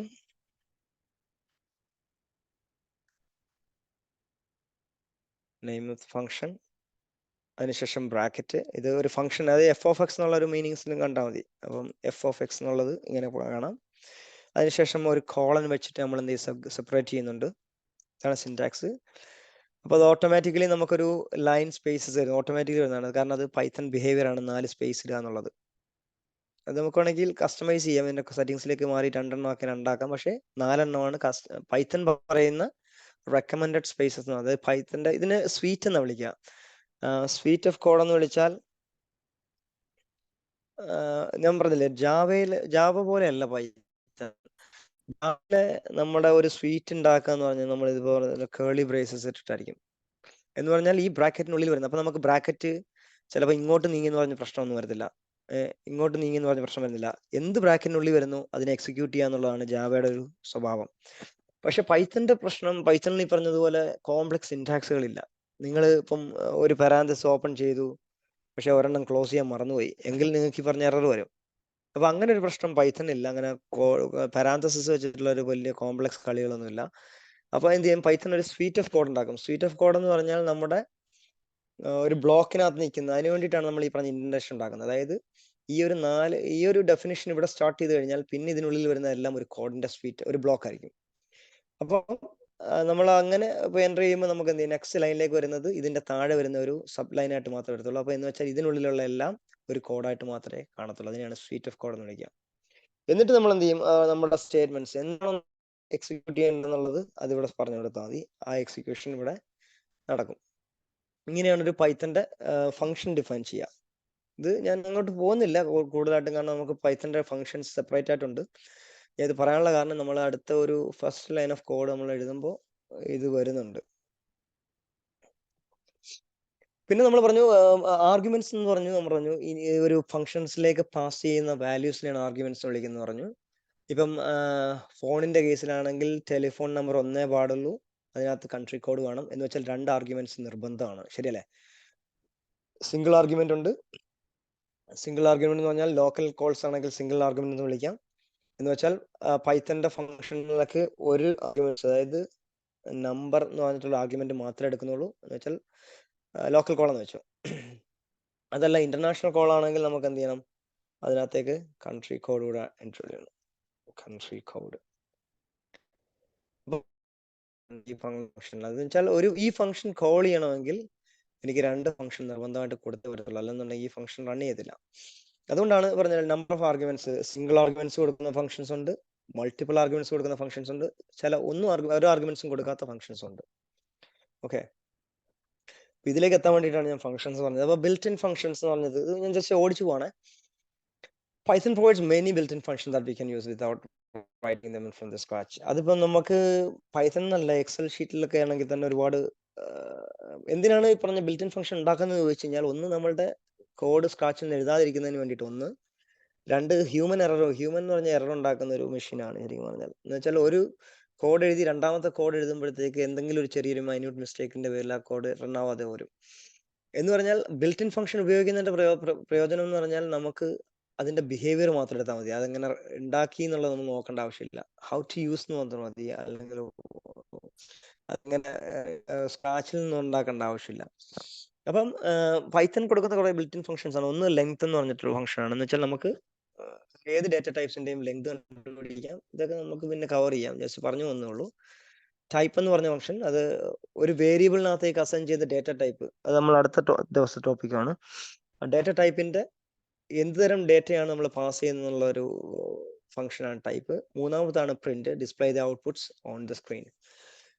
അപ്പോൾ പ്രിന്റ് ഫംഗ്ഷൻ ആണ് one of the most commonly used built in function. ഇത് പറയാൻ വേണ്ടിയിട്ടാണ് ഞാൻ എത്രയും പറഞ്ഞത്. കാരണം it helps to display messages, variables and more. നമ്മളിപ്പോൾ പ്രോഗ്രാമിംഗ് പഠിച്ചുകൊണ്ടിരിക്കുന്നത് കൊണ്ട് നമുക്ക് കുറെ ട്രബിൾ ഷൂട്ട് ചെയ്യേണ്ടി വരും. എന്ന് വെച്ചാൽ പ്രശ്നങ്ങൾ എവിടെയാണെന്ന് പരിഹരിക്കാൻ വേണ്ടിയിട്ട് നമ്മൾ കുറെ നോക്കി നടക്കേണ്ടി വരും. അപ്പൊ അങ്ങനെ നോക്കി നടക്കുമ്പോൾ നമ്മൾ കുറെ റിലേ ചെയ്യുന്ന ഒരു ഫംഗ്ഷനാണ് ഈ പറഞ്ഞ പ്രിന്റ് ഫംഗ്ഷൻ. ഇത് വെച്ചിട്ട് നമുക്ക് ലോഗ് ചെയ്യാം, നമുക്ക് ഡിസ്പ്ലേ ചെയ്യാം, എവിടെയാണ് പ്രശ്നം എന്ന് പരിഹരിക്കാൻ കണ്ടെത്താനൊക്കെ പറ്റുന്ന ഒരു സാധനമാണ് പ്രിന്റ് ഫംഗ്ഷൻ. അതുമല്ല, നമ്മൾ ഒരു കോഡ് റൺ ചെയ്യുന്നു കാണണമെങ്കിൽ നമ്മൾ പ്രിന്റ് ഫംഗ്ഷൻ ഉപയോഗിക്കണം. എന്ന് വെച്ചാൽ നമുക്കൊരു ഔട്ട്പുട്ട് നമുക്ക് പുറത്തേക്ക്, അതായത് സ്ക്രീനിലേക്ക് കിട്ടണമെങ്കിൽ പ്രിന്റ് ഫംഗ്ഷൻ നിർബന്ധമാണ്. അപ്പം ഇതിന്റെ സിന്റാക്സ് ഇത്രേ ഉള്ളൂ. ഫംഗ്ഷന്റെ പേര്, ബ്രാക്കറ്റ്സ് ആൻഡ് ദി ആർഗ്യുമെന്റ്സ്. നമുക്ക് അങ്ങനെ നോക്കാം. നേരത്തെ ഞാൻ പറഞ്ഞു ഇത് നമ്മൾ ഫംഗ്ഷൻ ഡിഫൈൻ ചെയ്തതാണ്. ഈ ഡിഫൈൻ ചെയ്ത ഫംഗ്ഷൻ നമ്മുടെ ഫസ്റ്റ് ലൈൻ ഓഫ് കോഡ് എഴുതുന്ന നമുക്ക് പ്രിന്റ് ഫംഗ്ഷൻ വെച്ച് തന്നെ തുടങ്ങാം. പ്രിന്റ് ഫംഗ്ഷന്റെ സിന്റാക്സ് ഇത്രേ ഉള്ളൂ. പ്രിന്റ് എന്ന് പറഞ്ഞിട്ടുള്ളൊരു കീവേഡ് ഉണ്ട്, ബ്രാക്കറ്റ്സ്, അതിനുശേഷം നമുക്ക് എന്താണോ കൊടുക്കേണ്ടത്. ഇപ്പൊ ഞാൻ ഒന്നും കൊടുക്കുന്നില്ല, അതുകൊണ്ട് ഞാൻ 0 ആർഗ്യുമെന്റ്സ് കൊടുക്കുകയാണ്. ഓക്കെ, നേരത്തെ ഞാൻ പറഞ്ഞു ആർഗ്യുമെന്റ്സിന്റെ കേസ്, ആർഗ്യുമെന്റ്സ് ഒന്ന് സിംഗിൾ ആർഗ്യുമെന്റ്, പിന്നെ മൾട്ടിപ്പിൾ ആർഗ്യുമെന്റ്സ്, പിന്നെ 0 ആർഗ്യുമെന്റ്സ്. അപ്പൊ ഇവിടെ ഞാൻ എന്ത് ചെയ്യുന്നു, ഒറ്റ ആർഗ്യുമെന്റ് കൊടുക്കുന്നില്ല, ഒന്നും കൊടുക്കാതെ തന്നെ നോക്കാം എന്താണ് ഔട്ട്പുട്ട് വരാൻ നോക്കാം. അപ്പൊ കോഡ് എക്സിക്യൂഷൻ ഈസ് സക്സസ്ഫുൾ. ഒരു പ്രശ്നമില്ല, കോഡ് എക്സിക്യൂട്ട് ആയി, പക്ഷേ ഒന്നും സ്ക്രീനിലേക്ക് വന്നില്ല, കാരണം ഞാനൊന്നും കൊടുത്തില്ല. കാരണം പ്രിന്റ് ഫംഗ്ഷൻ ചെയ്യുന്ന എന്താണ്, print function displays everything to the screen. നമ്മളിപ്പോൾ സ്ക്രീനിലേക്ക് കൊടുക്കാൻ ഒന്നും കൊടുത്തില്ല. അപ്പൊ ഞാൻ 0 ആർഗ്യുമെന്റ്സ് കൊടുത്തപ്പോഴും പ്രിന്റ് ഫംഗ്ഷൻ, അപ്പം മനസ്സിലാക്കേണ്ട ഒരു കാര്യം, print function takes at least 0 arguments. ശരിയല്ലേ? അതായത് നമ്മൾ കോഡ് സക്സസ്ഫുൾ ആയിട്ട് റൺ ചെയ്യുന്നുണ്ട്, വേറെ പ്രശ്നങ്ങളൊന്നും ഇല്ലെങ്കിൽ ആ കോഡ് റണ്ണായി എന്ന് തന്നെ പറയേണ്ടത്. അപ്പോൾ ഇപ്പൊ ഞാൻ 0 ആർഗ്യുമെന്റ്സ് കൊടുത്തപ്പോഴും കോഡ് റണ്ണായെങ്കിൽ പ്രിന്റ് ഫംഗ്ഷൻ ഒന്നും കൊടുക്കാതെ തന്നെ വർക്ക് ചെയ്യും. ഇപ്പൊ പ്രിന്റിലേക്ക് ഞാൻ കൊടുക്കുകയാണ്, നെക്സ്റ്റ് സ്റ്റേറ്റ്മെന്റ് എന്റെ പേര് കൊടുക്കുന്നു, പേര് ഡിസ്പ്ലേയിലേക്ക് വന്നു എന്ന് വെച്ചാൽ പ്രിന്റ് ഫംഗ്ഷനിലേക്ക് എന്ത് കൊടുക്കുന്നു അത് നമുക്ക് റിട്ടേൺ കിട്ടും. അപ്പൊ ഞാൻ വാരായിട്ട് ഞാൻ നമ്പർ കൊടുത്തു, 5 എന്ന് മാത്രം കൊടുത്തു.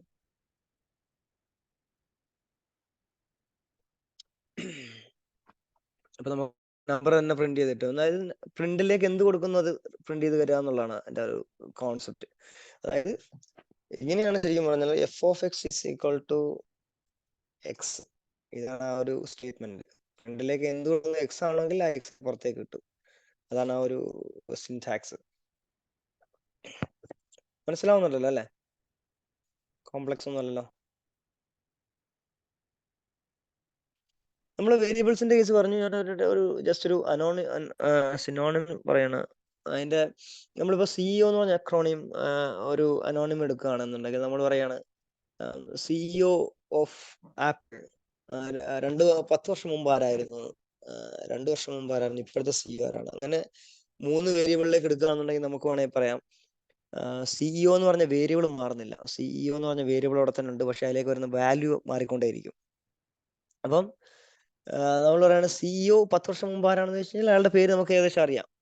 അപ്പോൾ സിഇഒ എന്നുള്ള പേര് മാത്രം മതി. എന്ന് വെച്ചാൽ ഒരു വാല്യൂ, സിഇഒ എന്ന് പറഞ്ഞ വാല്യൂ തന്നെ ഒരു ഹൈലി ക്ലാസിഫൈഡ് നെയിം ആണ്. എന്ന് വെച്ചാൽ നമുക്കതൊരു പബ്ലിക് ഡൊമൈനിലേക്ക് പറയാൻ പറ്റാത്തൊരു സാധനമാണ്. എന്ന് വെച്ചാൽ സീക്രട്ട് ആയിട്ട് കീപ്പ് ചെയ്യേണ്ട ഒരു പേരാണ് ഈ പറഞ്ഞ സിഇഒ. എന്ന് വെച്ചാൽ ഫോർ എക്സാമ്പിൾ പറയാണ് സിഇഒ ഓഫ് എക്സെഞ്ചർ എന്ന് പറഞ്ഞാൽ നമുക്ക് അറിയാൻ പറ്റുന്ന ഒരാൾ തന്നെ ആയിരിക്കും. അപ്പൊ അയാളുടെ പേര് പറയണമെന്ന് നിർബന്ധമൊന്നുമില്ല, ആ പൊസിഷൻ മാത്രം പറഞ്ഞാൽ മതി. എന്ന് പറഞ്ഞതുപോലെ ഈ വേരിയബിളിലേക്ക്, അതായത് variable name is equal to value. അപ്പൊ വേരിയബിളിലേക്ക് ഏത് പേര് അസൈൻ ചെയ്താലും അത് അങ്ങനെ തന്നെ ആയിരിക്കും. നേരത്തെ പറഞ്ഞ പോലെ തന്നെ ഉണ്ടോ ആർഗ്യുമെന്റ്സിന്റെ കേസ് ഒക്കെ? എന്തെങ്കിലും ഡൗട്ട് ഉണ്ടെങ്കിൽ ചോദിക്കാൻ മറക്കല്ലേ.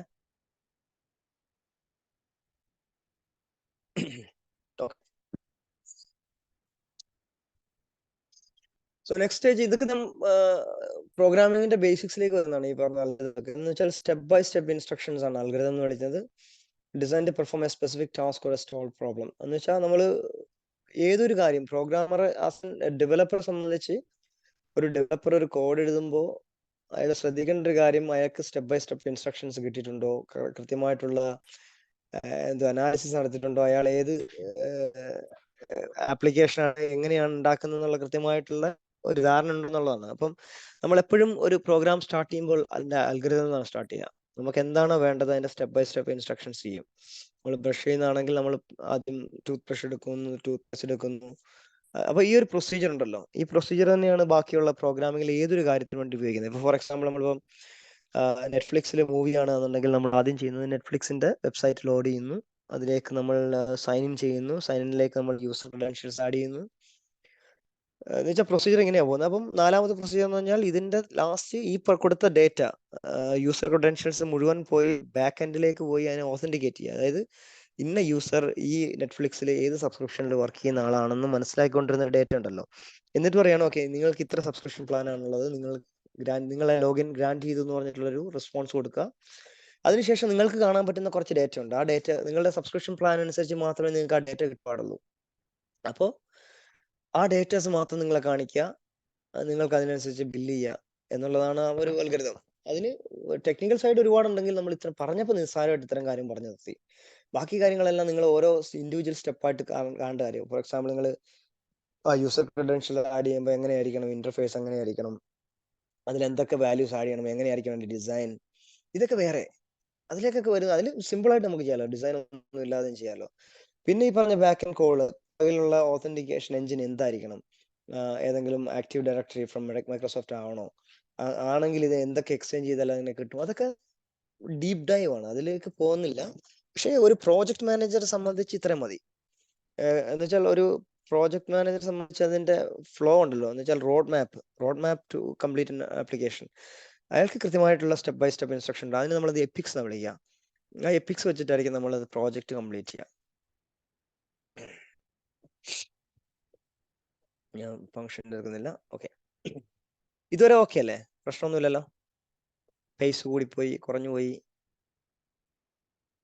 ഫീഡ്ബാക്ക് തരാൻ പഠിക്കരുത് കേട്ടോ. സോ ദ സെക്കൻഡ് തിങ്, ഇത് വളരെ ഇമ്പോർട്ടൻ്റ് ആയിട്ടുള്ള കാര്യമാണ് ഈ ഡേറ്റ ടൈപ്സ് എന്ന് പറഞ്ഞാൽ. ഡേറ്റ ടൈപ്സ് ഇമ്പോർട്ടൻ്റ് ആണെന്ന് വെച്ചാൽ ആണ്, പക്ഷെ ഇത് കഴിഞ്ഞിട്ട് വരുമ്പോൾ തന്നെ ഡേറ്റ സ്ട്രക്ചേഴ്സ് എന്ന് പറഞ്ഞ സാധനമുണ്ട്. അത് പഠിച്ചു കഴിഞ്ഞാൽ നമ്മുടെ പ്രോഗ്രാമിങ്ങിന്റെ 50% കഴിഞ്ഞു. അതാണ് പ്രോഗ്രാമിങ്ങിന്റെ കോർ എന്ന് പറഞ്ഞ് ഞാൻ വിശ്വസിക്കുന്നു. ബാക്കിയുള്ളവരെങ്ങനെ നോക്കുന്ന അറിഞ്ഞില്ല, പക്ഷെ ഇതാണ് എന്റെ കോർ. അപ്പോൾ ഈ ഒരു കാര്യം കണ്ടിട്ട് എന്തെങ്കിലും തോന്നുന്നുണ്ടോ? എന്തെങ്കിലും റിസംബ്ലൻസ്, എന്തെങ്കിലും ഐഡന്റിഫിക്കേഷൻ, എന്തെങ്കിലും തോന്നുന്നുണ്ടോ? ഇതിൽ നിന്ന് നമുക്ക് ആളുടെ പേരെന്താന്ന് മനസ്സിലാക്കാൻ പറ്റുന്നുണ്ടോ? ജെൻഡർ മനസ്സിലാക്കാൻ പറ്റുന്നുണ്ടോ? നാഷണാലിറ്റി, റിലീജിയൻ, ഏതെങ്കിലും കാര്യങ്ങൾ. നമ്മളിപ്പോൾ അറിയാലോ, നമുക്കൊരു പേര് കേട്ട് കഴിഞ്ഞാൽ ഏത് റീജിയൻ ആണെന്ന് മനസ്സിലാക്കാം, ഏത് കോണ്ടിനെന്റ് ആണെന്ന് മനസ്സിലാക്കാം, ആണാണോ പെണ്ണാണോ എന്നറിയാം, റിലീജിയൻ, ഇങ്ങനെ കുറെ കാര്യങ്ങൾ നമുക്ക് പേരിൽ നിന്ന് മാത്രം നമ്മുടെ ബ്രെയിൻ ഐഡന്റിഫൈ ചെയ്യുന്ന കുറെ ഡേറ്റ ഉണ്ടല്ലോ. ഇതിൽ നിന്ന് എന്തെങ്കിലും മനസ്സിലാക്കുമോ? ഇത് ശരിക്കും പറഞ്ഞാൽ ഇലോൺ മസ്കിന്റെ മകന് അദ്ദേഹത്തിന്റെ പേരാണ്. മകനാണെന്നും എനിക്കറിയത്തില്ല, എന്താ പേരൊന്നും അറിയത്തില്ല. അപ്പൊ ഞാനിത് എടുക്കാനുള്ള കാരണം, ഇങ്ങനെ ഉണ്ടെങ്കിലും ഇല്ലെങ്കിലും ഇങ്ങനെ ഒരു സാധനം മനുഷ്യന് ഹ്യൂമൻ അങ്ങോട്ട് തന്നിട്ട് പറയാണ് ഇതിനകത്ത് പേര് ഐഡന്റിഫൈ ചെയ്യാൻ പറഞ്ഞു കഴിഞ്ഞാൽ നമുക്ക് പറ്റുന്നില്ലെങ്കിൽ നമ്മുടെ ബ്രെയിൻ അതിന് ട്രെയിൻ ചെയ്തിട്ടില്ല എന്നുള്ളതാണ് അർത്ഥം. അപ്പൊ ഇപ്പം വേണമെങ്കിൽ പറയാം, ഓക്കെ അത് ആൺകുട്ടിയാണ്, ക്രിസ്ത്യാനി ആയിരിക്കണം എന്നുള്ള കണക്ക് പറയാം, അമേരിക്കൻ ആണ് എന്നൊക്കെ വേണമെങ്കിൽ ഇപ്പൊ ചിന്തിക്കാം. കാരണം നമ്മളിപ്പോ ബ്രെയിനോട് പറഞ്ഞു കൊടുത്തിട്ടുണ്ട്. എന്ന് വെച്ചാൽ programming is all about equating data. It can be a request response. പ്രോഗ്രാമിംഗിൽ ഡേറ്റ മാത്രമേ ഉണ്ടാവുള്ളൂ. ആ ഡേറ്റയുടെ എന്ത് തരം ഡേറ്റ ആണെന്ന് മാത്രം ഐഡന്റിഫൈ ആണ് നമ്മുടെ കമ്പ്യൂട്ടറിന് നമ്മൾക്ക് ചെയ്യേണ്ട കൂടെ ഒരേ ഒരു കാര്യം. വേറെ ഒന്നും ചെയ്യണ്ട. Interpreters must know what kind of data are you passing. നമ്മളിപ്പം പറഞ്ഞതുപോലെ ബ്രെയിനോട് നമ്മളിപ്പോൾ പറഞ്ഞു കൊടുത്തിട്ടില്ല ഇത് എന്ത് തരം ഡേറ്റ ആണെന്ന്. അതുകൊണ്ട് ബ്രെയിൻ മനസ്സിലാക്കിയിട്ടില്ല ഇത് ഏത് ജെൻഡർ ആണെന്ന് മനസ്സിലാക്കിയിട്ടില്ല. അപ്പോൾ ആ ഒരു സമയം പോലെ അതുപോലെ തന്നെയാണ് സിസ്റ്റവും. സിസ്റ്റത്തിന് ഒരു ഡേറ്റയെ എന്ത് തരം ഡേറ്റയാണെന്ന് പറഞ്ഞു കൊടുക്കാതെ സിസ്റ്റം ഐഡന്റിഫൈ ചെയ്യത്തില്ല. That leads to an error. അത് നമുക്ക് ട്രബിൾ ഷൂട്ട് ചെയ്യാൻ പറ്റത്തില്ല, കാരണം നമുക്ക് ഡേറ്റയെ കുറിച്ച് അറിയത്തില്ല. It is important type is mention. എന്ന് വെച്ചാൽ നമ്മൾ കൊടുക്കുന്ന ഡേറ്റ ടൈപ്പ് കൃത്യമായിട്ട് പ്രോഗ്രാമിംഗ് ലാംഗ്വേജിന് പറഞ്ഞു കൊടുക്കൽ നമ്മുടെ ബാധ്യതയാണ്. അപ്പോൾ പൈത്തണിൽ ബാക്കിയുള്ള ലാംഗ്വേജസിന് നമ്മൾ ഡേറ്റ ടൈപ്സ് കൃത്യമായിട്ട് പറഞ്ഞു കൊടുക്കണം. സ്പെസിഫിക്കലി മെൻഷൻ ചെയ്യണം, ഇത് നമ്പറാണ്, ഇത് പേരാണെന്നൊക്കെ പറഞ്ഞു കൊടുക്കണം. പക്ഷെ പൈത്തൺ അങ്ങനെ വേണ്ട. അതുകൊണ്ടാണ് പൈത്തൺ പിന്നെ സിമ്പിൾ ആവുന്നത്. പൈത്തണിൽ ഇന്റിജറിനെ റെപ്രസെന്റ് ചെയ്യുന്നത് പോസിറ്റീവ് ആൻഡ് നെഗറ്റീവ് നമ്പേഴ്സ് വെച്ചിട്ടാണ്. ഇത് one of the type. Integers എന്ന് പറഞ്ഞാൽ നമ്പേഴ്സ് എന്നുള്ള ഒരു മീനിങ് ആണ്. ഫ്ലോട്ട് എന്ന് പറഞ്ഞാൽ any number with a decimal എന്ന് വെച്ചാൽ 1.0, 2.0, 2.1. സ്ട്രിംഗ് എന്ന് പറഞ്ഞാൽ ആൽഫ ന്യൂമറിക് ക്യാരക്ടേഴ്സ്, പേരാവാം, പേര് വിത്ത് നമ്പേഴ്സ് ആവാം, എനിത്തിങ്. ബൂളിയൻ എന്ന് പറഞ്ഞാൽ binary value with only 2 possible values, true or false, one or on or off 0, 1. അപ്പൊ ശരിക്കും പറഞ്ഞാൽ ഇത്രയും നാല് ഡേറ്റ ടൈപ്സ് പ്രധാനമായിട്ടും പൈത്തണിലുള്ളൂ. ഇൻഡിജേഴ്സ് എന്ന് പറഞ്ഞാൽ നമ്പേഴ്സ് ആണ്, ഫ്ലോട്ട് എന്ന് പറഞ്ഞാൽ എന്താ പറയാ ഡെസിമൽ വാല്യൂസ് ആണ്, സ്ട്രിംഗ് എന്ന് പറഞ്ഞാൽ പേരാണ്, ബൂളിയൻ എന്ന് പറഞ്ഞാൽ ട്രൂ ഓർ ഫോൾസ് ആണ്.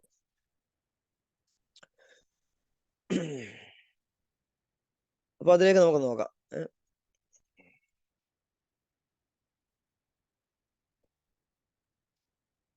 Data types. അപ്പൊ ഞാൻ ആദ്യത്തെ പറഞ്ഞു ഇൻഡിജേഴ്സ് എന്ന് പറഞ്ഞു.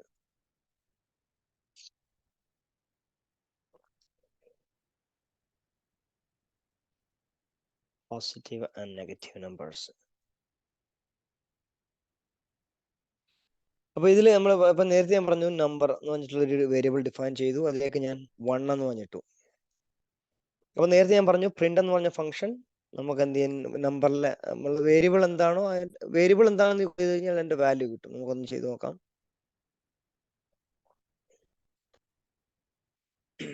1 കിട്ടി, കാരണം നമ്പർ എന്ന് പറഞ്ഞ ഒരു വേരിയബിൾ ആണെന്ന് മനസ്സിലായി, കാരണം അത് വേരിയബിളിനകത്ത് ഡിഫൈൻ ചെയ്ത് വെച്ചേക്കുന്നത്.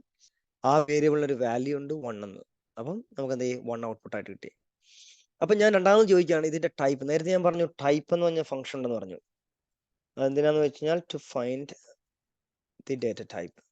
ഏതുതരം ഡേറ്റയാണ് സപ്ലൈ ചെയ്തതെന്ന് നമുക്ക് സിസ്റ്റം മനസ്സിലാക്കുന്നത്, അല്ലെങ്കിൽ മനുഷ്യന് മനസ്സിലാക്കാൻ പറ്റുള്ളതാണ് ഡേറ്റ ടൈപ്പ്. അപ്പൊ ഞാൻ പറഞ്ഞു കൊടുക്കുന്നത്, അപ്പൊ ഇതിന്റെ ഇത്രയുള്ള സിൻടാക്സ് കോംപ്ലക്സ് ആവണേ പറയണേ. ആദ്യം നമ്മൾ എന്ത് ചെയ്യുന്നു? നമ്പറിനെ ടൈപ്പിലേക്ക് ഇട്ട് കൊടുക്കുന്നു. എന്ന് ഞാൻ ചോദിക്കുന്നതാ, ഇതിന്റെ മീനിങ് ഇത്രേ ഉള്ളൂ. What is the type of number? Number എന്ന് പറഞ്ഞ വേരിയബിളിന്റെ ഡേറ്റ ടൈപ്പ് ഏതാണെന്ന് ചോദിച്ചെടുക്കാണ്. ഓക്കെ, ഇതാണ് എന്റെ മീനിങ്. അപ്പൊ എന്ത് ചെയ്യും? അപ്പൊ ഞാൻ ഇത് റൺ ചെയ്യാണ്.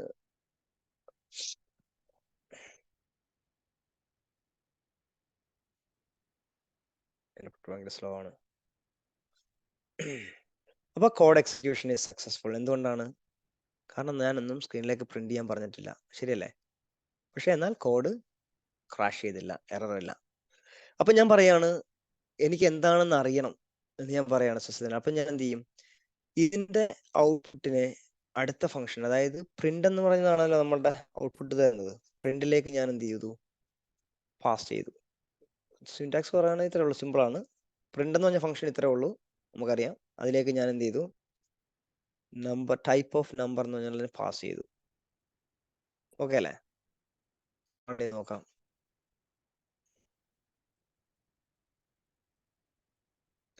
അപ്പൊ എന്നോട് പറയാണ് ക്ലാസ് ഇന്റിജർ. അപ്പൊ അതിന്റെ ഡേറ്റ ടൈപ്പ് ഇന്റിജർ ആണെന്ന് മനസ്സിലായി. അപ്പൊ ഞാൻ ഇത് മാറ്റുന്നില്ല, ഞാൻ ഇങ്ങനെയാണ് പോവാണ്.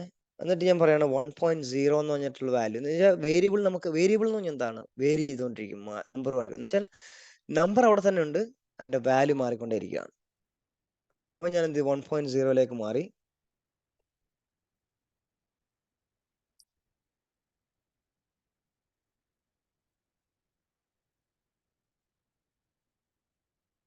ഓക്കെ, അപ്പൊ എന്ത് ചെയ്തു? ഫ്ലോട്ട് എന്ന് പറഞ്ഞിട്ടുള്ള ഡേറ്റ ടൈപ്പ് വന്നു. അപ്പൊ ഫ്ലോട്ട് എന്ന് പറഞ്ഞാൽ ഡെസിമൽ വാല്യൂസ് ആണെന്ന് നേരത്തെ പറഞ്ഞു. ഇനി ഞാൻ പറയാണ്, ഈ നമ്പർ എന്ന് പറഞ്ഞതിനകത്ത് ഞാൻ എന്ത് ചെയ്യും? പേര് കൊടുത്തു.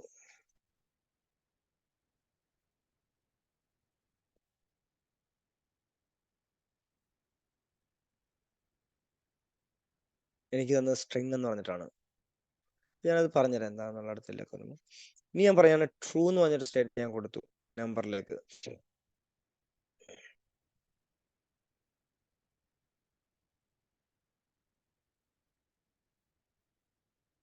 അപ്പോൾ അത് പറഞ്ഞു ബൂളിയൻ ആണെന്ന് പറഞ്ഞു. ഞാൻ ട്രൂ മാറ്റി ഫോൾസ് ആക്കി.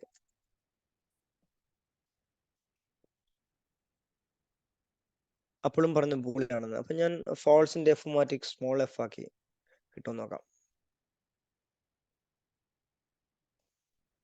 അപ്പം നമുക്കൊരു എറർ വന്നു, നെയിം എറർ എന്ന് പറഞ്ഞിട്ടൊരു എറർ വന്നു. Name false is not defined, it means false എന്ന് വെച്ചാൽ പൈത്തൺ ഇത് മനസ്സിലായിട്ടില്ല ഫോൾസ് എന്താണെന്ന്. അതുകൊണ്ടാണ് ഞാൻ പറഞ്ഞത് പൈത്തണിൽ നമ്മൾ സ്പെസിഫിക്കലി ഒരു കാര്യം പറഞ്ഞു കൊടുക്കേണ്ട. പൈത്തണിന്റെ മെത്തേഡ് ഉണ്ട് ഏതുതരം ഡേറ്റ ടൈപ്പ് ആണെന്ന് ഐഡന്റിഫൈ ചെയ്യാൻ. അപ്പൊ അതുപോലെ തന്നെ ഞാൻ മനസ്സിലാക്കുന്നു. ഇപ്പൊ ഞാൻ എൻ്റെ പേര് കൊടുത്തു. നേരത്തെ നിങ്ങൾ ചോദിച്ചില്ല, ഞാൻ ചോദിച്ചില്ല, ഞാൻ പറയാണ്. അപ്പൊ ഞാൻ എൻ്റെ പേര് കൊടുത്തു.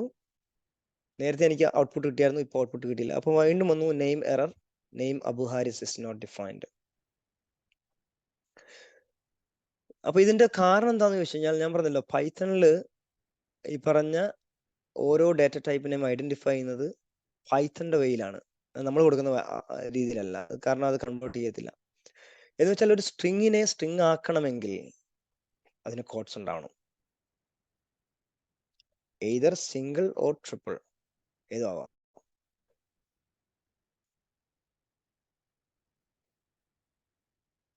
സിംഗിൾ ഇടാം, സ്ട്രിങ് കിട്ടി. ഡബിൾ ഇടാം,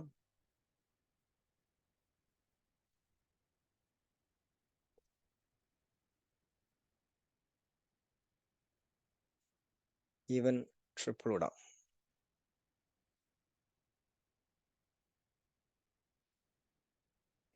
അപ്പൊ എങ്ങനെ ഇട്ടാലും അതിനെ സ്ട്രിങ് എന്ന് ഐഡന്റിഫൈ ചെയ്യത്തുള്ളൂ. അതായത് കോഡ്സിൽ ഉണ്ടാവണം എന്ന് മാത്രം. അപ്പൊ നിങ്ങൾ മനസ്സിലാക്കണം, നമ്മൾ എന്താണ് സ്ട്രിങ് ആയിട്ട് പാസ് ചെയ്യുക. ഇന്റിജർ ഒരു സ്ട്രിങ് അല്ല, നമ്പർ ആണ്. അപ്പൊ നമ്പർ ആയിട്ട് തന്നെ കൊടുക്കണം. ഫ്ലോട്ട് എന്ന് പറഞ്ഞത് ഒരു നമ്പർ അല്ല, എന്ന് വെച്ചാൽ 1.0 ഡെസിമൽ വാല്യൂ തന്നെ കൊടുക്കണം. ബൂളിയൻ ആണെങ്കിൽ ട്രൂ ഓർ ഫോൾസ്, അത് എന്ത് ചെയ്യണം? ക്യാപിറ്റൽ ലെറ്ററിൽ തന്നെ ഫസ്റ്റ് ലെറ്റർ കൊടുക്കണം. പിന്നെ നമ്പർ ഒരു സ്ട്രിങ് ആവണമെങ്കിൽ എന്ത് ചെയ്യണം? ഒരു സിംഗിൾ, ഡബിൾ ഓർ ട്രിപ്പിൾ കോട്ടിൽ നിങ്ങൾ ആ വാല്യൂ കൊടുത്തിരിക്കണം. ഇത്രേ ഉള്ളൂ. ഇത്രയും പൈത്തൺ എന്ത് ചെയ്യും, ഓട്ടോമാറ്റിക്കലി അതിനെ അതിൻ്റെതായ രീതിക്ക് എടുക്കും. ഓക്കെ അല്ലേ? ഇത്ര ഓക്കെ അല്ലേ? കുഴപ്പമില്ലല്ലോ?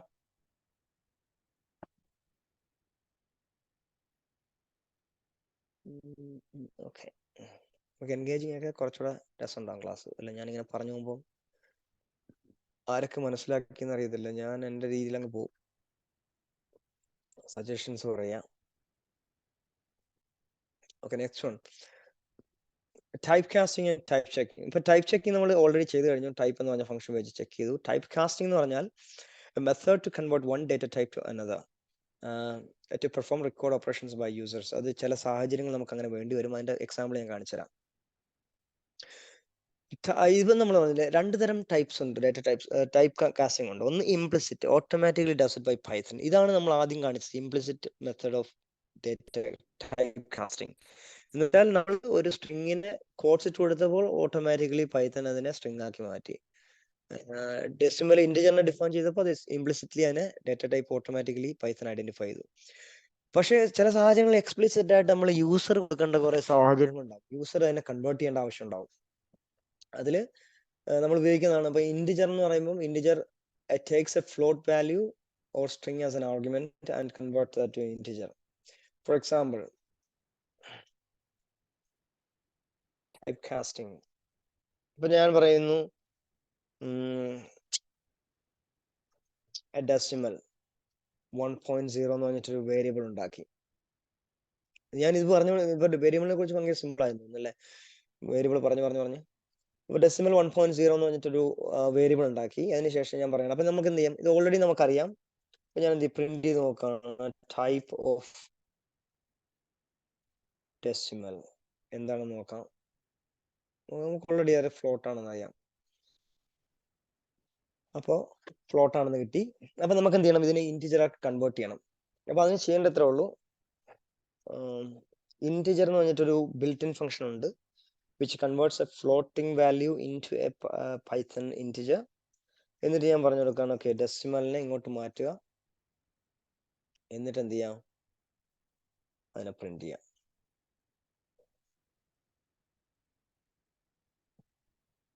അപ്പൊ എന്ത് ചെയ്തു, 1.0 എന്ന് പറഞ്ഞ ഡെസിമലിനെ നമ്മൾ കൺവേർട്ട് ചെയ്തപ്പോ 1 എന്ന് പറഞ്ഞാക്കി. 1.5 1.6 ഇട്ട് കൊടുക്കാം. അപ്പോഴും നമുക്ക് 1 ആണ്. എന്ന് വെച്ചാൽ അതിന്റെ ഇക്വേഷൻ വരുന്ന റൗണ്ട് റോബിൻ ഫാഷൻ ആണ്. ഏതാണോ നിയറസ്റ്റ് വാല്യൂ അതിന്റെ ഒരു ഇക്വേഷൻ, അത് നമ്മൾ ഇതിന്റെ കസ്റ്റമൈസ് ചെയ്യാനൊക്കെ പറ്റും. ഇന്റിജറിനെ എങ്ങനെ റൗണ്ട് ചെയ്യണം എന്ന് പറഞ്ഞാൽ, എന്ന് വെച്ചാൽ എബവ് 5 ആണെങ്കിൽ നമുക്ക് 2ലേക്ക് റൗണ്ട് ചെയ്യാം, അങ്ങനെ പറഞ്ഞിട്ടുള്ളൊരു കോൺഫിഗറേഷൻ ഉണ്ട്. അത് കസ്റ്റമൈസബിൾ ആണ്. അപ്പൊ അറ്റ്ലീസ്റ്റ് നമുക്ക് എന്ത് ചെയ്യാം, ഒരു ഇന്റിജറിലേക്ക് നമുക്ക് എന്ത് ചെയ്യാം, അതിനെ കൺവേർട്ട് ചെയ്ത് മാറ്റാൻ പറ്റും. അപ്പൊ ഇതാണ് ടൈപ്പ് കാസ്റ്റിംഗ്. ഇത് ഇന്റിജറിന്റെ ആണ്. അതിന്റെ പോലെ നമുക്ക് തിരിച്ചതുപോലെ തന്നെ ഉണ്ട്. ഇപ്പം ഡെസിമൽ എന്നുള്ളത് ഇപ്പൊ ഞാൻ 1 തന്നെ വെക്കുന്നു. ഡെസിമൽ അല്ല, ശരിക്കും ഡെസിമൽ 1 എന്ന്. അതിന് ഞാൻ എന്ത് ചെയ്തു, ഫ്ലോട്ടിലേക്ക് മാറ്റുന്നു. അപ്പൊ എന്ത് ചെയ്യുന്നു, 1.0 എന്ന് പറഞ്ഞാൽ തിരിച്ചിരുന്നു. അപ്പൊ അതേപോലെ തന്നെയാണ് നമുക്ക് സ്ട്രിങ്ങിനെ, അതായത് ഫ്ലോട്ട് ഓർ ഇന്റിജറിന്റെ സ്ട്രിങ്. അത് ഫോർ എക്സാമ്പിൾ ഞാനിപ്പം ഇതിനെ സ്ട്രിങ് ആയിട്ട് നെയിം എന്ന് പറഞ്ഞിട്ടൊരു വേരിയബിൾ ഡിഫൈൻ ചെയ്യുന്നു.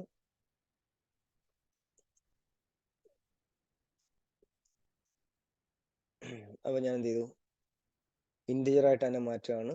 നെയിമിനെ റൺ ചെയ്യുന്നു. ഒരു കോട്ട് മിസ് ചെയ്തു. Okay, that's fine.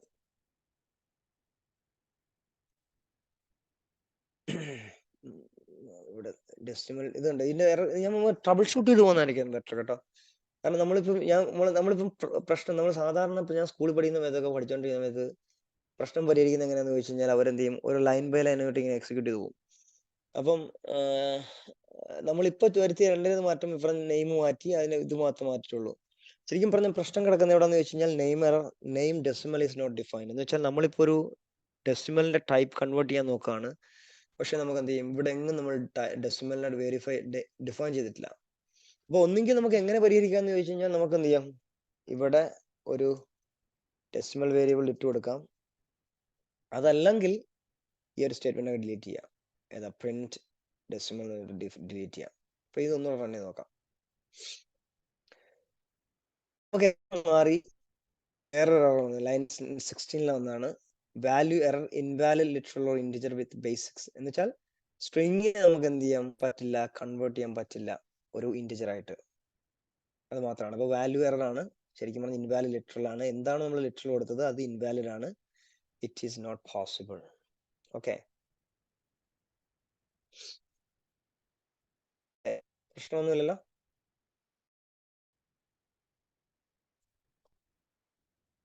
So input and output, familiar with input and output in ഹോറൈറ്റ്. നമ്മൾ സാധാരണ കാണുന്നതാണ് ഇൻപുട്ട് ഡിവൈസസ് ഏതൊക്കെയാണ്, ഔട്ട്പുട്ട് ഡിവൈസസ് ഏതൊക്കെയാണെന്നൊക്കെ. നമ്മളിപ്പം ഒരു യൂസറിന്റെ ഇൻപുട്ട് നമ്മൾ ക്യാപ്ചർ ചെയ്യാൻ വേണ്ടി ഉപയോഗിക്കുന്ന ഫംഗ്ഷനാണ് ഇൻപുട്ട് ഫംഗ്ഷൻ എന്ന് പറയുന്നത്. അതൊരു ബിൽറ്റ് ഇൻ ഫംഗ്ഷൻ ആണ്.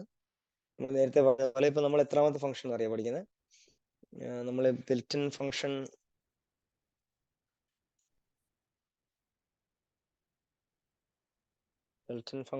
ആദ്യം നമ്മൾ പഠിച്ചു പ്രിന്റ്, പിന്നെ നമ്മൾ ടൈപ്പ് പഠിച്ചു. ഇപ്പൊ പഠിക്കുന്നത് നമ്മള് ഇൻപുട്ട് എന്ന് പറഞ്ഞിട്ടൊരു ബിൽറ്റ് ഇൻ ഫംഗ്ഷൻ ആണ്. അപ്പൊ ഈ 3 കാര്യങ്ങൾ അറ്റ്ലീസ്റ്റ് ഇതെങ്കിലും നമുക്ക് കുറച്ച് ഓർത്തുന്നത് നന്നായിരിക്കും. അപ്പൊ ഇൻപുട്ട് എന്ന് പറഞ്ഞാൽ നമുക്ക് എന്ത് ചെയ്യാം, ഒരു വാല്യൂ യൂസറിന്റെ നിന്ന് വാങ്ങിക്കുന്നതാണ് ഇൻപുട്ട് എന്ന് വിളിക്കുന്നത്. ഫോർ എക്സാമ്പിൾ ഇൻപുട്ട് എന്നിട്ട് ഞാൻ പറയാണ്, ഇപ്പൊ ഞാൻ പറഞ്ഞ ഒരു ഫംഗ്ഷൻ ആർഗ്യുമെന്റ്സ് ഉണ്ടെന്ന് പറഞ്ഞു. അപ്പൊ ഇതിന്റെ കേസിൽ ഞാൻ ആർഗ്യുമെന്റ് പാസ് ചെയ്യുന്നത് enter your name. എന്നിട്ട് ഞാൻ എന്ത് ചെയ്തു, ആളുടെ അടുത്ത് പേര് ചോദിച്ചു. അപ്പൊ ഞാനിത് റൺ ചെയ്യാണ്.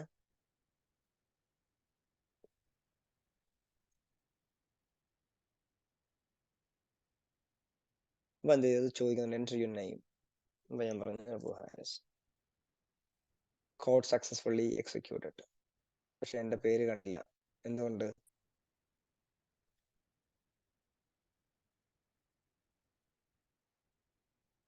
എന്തായാലും ഇല്ലേ? എന്നിട്ട് പറഞ്ഞ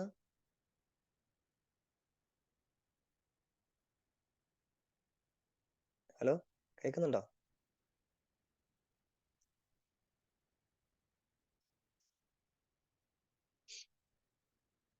കേൾക്കുന്നുണ്ടെന്ന് തോന്നുന്നല്ലേ? Okay okay, thank you. അതായത് ഇൻപുട്ട് എന്ന് പറഞ്ഞൊരു ഫംഗ്ഷൻ നമ്മൾ എന്ത് ചെയ്തു, നമുക്ക് കുറച്ച് ഇന്ററാക്റ്റീവ് ആക്കാം, എന്നാലേ എനിക്കും പഠിപ്പിക്കാൻ ഒരു താല്പര്യം ഉണ്ടാകത്തുള്ളൂ. ഇത് ചോദ്യങ്ങളില്ലാതെ ഞാൻ റേഡിയോ പോലും ഇങ്ങനെ പോയി കഴിഞ്ഞാൽ സത്യം പറഞ്ഞാൽ കോഴ്സ് ഒരു ദിവസം കൊണ്ട് തീരും. അത്രയ്ക്കേ ഉള്ളൂ. കാരണം പ്രോഗ്രാമിങ്ങിൽ നമ്മൾ യൂസ് കേസസ് ആണ് ഡിസ്കസ് ചെയ്യുന്നത്. ഈ യൂസ് കേസസിനകത്ത് ഡൗട്ടുകൾ ഉണ്ടെങ്കിൽ മാത്രമേ അതിനകത്ത് ഡിസ്കസ് ചെയ്യാനുള്ള ഒരു സ്പേസ് കിട്ടത്തുള്ളൂ. ഇപ്പൊ ഞാൻ പറയാണ്, അപ്പൊ ഇൻപുട്ട് ഫംഗ്ഷൻ ഞാൻ പറഞ്ഞു ഒരു ഡിഫൈൻ ചെയ്തു. അപ്പൊ ഞാൻ ഇൻപുട്ട് എടുത്തു. പക്ഷെ എനിക്ക് എന്ത് ചെയ്യണം, ഇൻപുട്ടിനെ താഴോട്ട് കാണണം അല്ലെ? അപ്പൊ ഞാൻ എന്ത് ചെയ്തു, പ്രിന്റ് ചെയ്യണം ഞാൻ? അവിടെയാണ് ഞാൻ പറഞ്ഞ വേരിയബിളിന്റെ ആവശ്യം വരുന്നത്. നമ്മൾ നേരത്തെ പറഞ്ഞു variable is to store, manipulate and retrieve the information, ശരിയല്ലേ? എന്ന് പറഞ്ഞ പോലെ ഇവിടെ ഞാൻ എന്ത് ചെയ്തു, നെയിം എന്ന് പറഞ്ഞൊരു വേരിയബിളിലേക്ക് ഈ വാല്യൂവിനെ ഞാൻ അസൈൻ ചെയ്തു. ഓക്കെ, എന്ന് പറഞ്ഞാൽ ഇൻപുട്ടിലേക്ക് വരുന്ന എന്തുണ്ടോ അതെല്ലാം നെയിമിലേക്ക് ആഡ് ആയി. ഇനി എനിക്ക് പറയാം പ്രിന്റ് നെയിം. ഒന്നുകൂടെ നോക്കാം, സ്റ്റെപ്പ് ബൈ സ്റ്റെപ്പ് ആയിട്ട് പോവാം. അപ്പൊ ഞാൻ എൻ്റർ കൊടുത്തു, എൻ്റെ പേര് കൊടുത്തു. ഇപ്പൊ എനിക്ക് ആ പേര് എന്ത് ചെയ്യാം, റിട്ടേൺ ചെയ്തു. കാരണം ഞാൻ ഇവിടെ പ്രിന്റ് സ്റ്റേറ്റ്മെന്റ് 9ാമത്തെ ലൈനിൽ കൊടുത്തു. എന്നിട്ട് ഞാൻ പറയാണ് I want to see the type of name.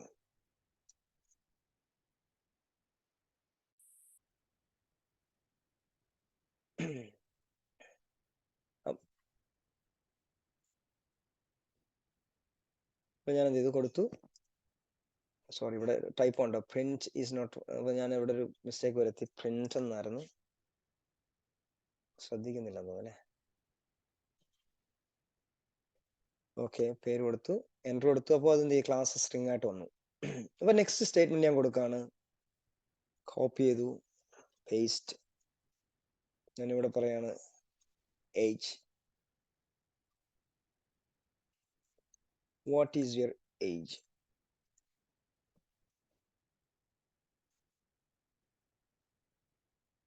അപ്പൊ ഞാൻ എന്ത് ചെയ്തു, അതെനിക്ക് വീണ്ടും പ്രിന്റ് ചെയ്യേണ്ടി വന്നു, കാരണം എനിക്ക് കാണണം. അപ്പൊ ഇത് നമ്മൾ ഇങ്ങനെ നമ്മൾ സിമ്പിൾ ആയിട്ടൊന്നും കാണുന്നുണ്ട്. സത്യം പറഞ്ഞാൽ ഇതൊരു ആപ്ലിക്കേഷൻ ഫോം ഒക്കെ പോലെ കാണാം. അതായത് നിങ്ങളൊരു റിയൽ ടൈം ആപ്ലിക്കേഷൻ ഒക്കെ, ഫോർ എക്സാമ്പിൾ ഒരു കമ്പനിയുടെ പ്രൊഫൈൽ ഡേറ്റ ഒക്കെ എന്താ പറയാ നിങ്ങളെ കൊണ്ട് ഫില്ല് ചെയ്യുന്ന സമയത്ത് നിങ്ങൾ ചോദിക്കും പേര് ടൈപ്പ് ചെയ്യുക. ഒന്നുകിൽ നിങ്ങൾ സൈൻ അപ്പ് ഫോം ഒക്കെ കണ്ടിട്ടില്ലേ?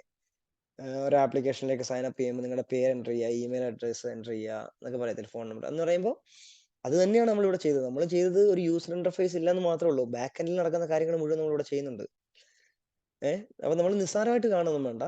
കാരണം ഇതിന്റെ ഒരു യൂസ് കേസ് ഞാനിപ്പോൾ കാണിച്ചു തരാം. അത് ഞാൻ കോംപ്ലിക്കേറ്റ് ആകുന്നില്ല, ഒരു കേസ് വെച്ചിട്ടാണ്. അത് പിന്നീട് നമുക്ക് കവർ ചെയ്യുന്നാലും ഞാൻ നേരത്തെ പറഞ്ഞില്ല ടൈപ്പ് കൺവേർഷൻ എന്നുള്ളതിന്റെ ഒരു ഉപയോഗം വരുന്ന എവിടെയാണെന്ന് ഞാൻ ഇപ്പോൾ കാണിച്ചു തരാം. അപ്പൊ ഞാൻ എന്ത് ഏജ് എൻ്റർ ചെയ്തു. അപ്പൊ ഞാൻ പറയാണ് ഏജ് എൻ്റർ ചെയ്തു. അപ്പൊ ഞാൻ പറഞ്ഞു 12 ആണ് എൻ്റെ age. Okay, what is your age? Sorry, അത് നെയിം ആയിരുന്നു. ഞാൻ ഏജിന്റെ അടുത്ത് 12 കൊടുത്തു. അപ്പൊ എനിക്ക് 12 തിരിച്ചു കിട്ടി. അപ്പൊ നമ്മളിവിടെ എന്ത് ചെയ്തു, ഒരു സ്ട്രിങ് ആയിട്ട് നമുക്ക് അതിനെ കിട്ടി. നമുക്ക് ഇവിടെ എന്ത് ചെയ്യണം, അതിന്റെ ടൈപ്പ് ഒന്ന് ചെക്ക് ചെയ്യാം. Type of age. അപ്പം അബു ഹാരിസ് എൻ്റർ ചെയ്തു. അത് സ്ട്രിങ് ആണ്. ഏജ് എന്ന് പറഞ്ഞത് കൊടുത്തു. പക്ഷെ നമുക്ക് കിട്ടുന്നത് സ്ട്രിങ്. അപ്പൊ നിങ്ങളോട് ചോദിക്കാനുള്ള ഒരു കാര്യം ഞാൻ ചോദിക്കുന്നത്, 12 എന്ന് പറഞ്ഞത് സ്ട്രിങ് ആണോ ഇന്റിജർ ആണോ?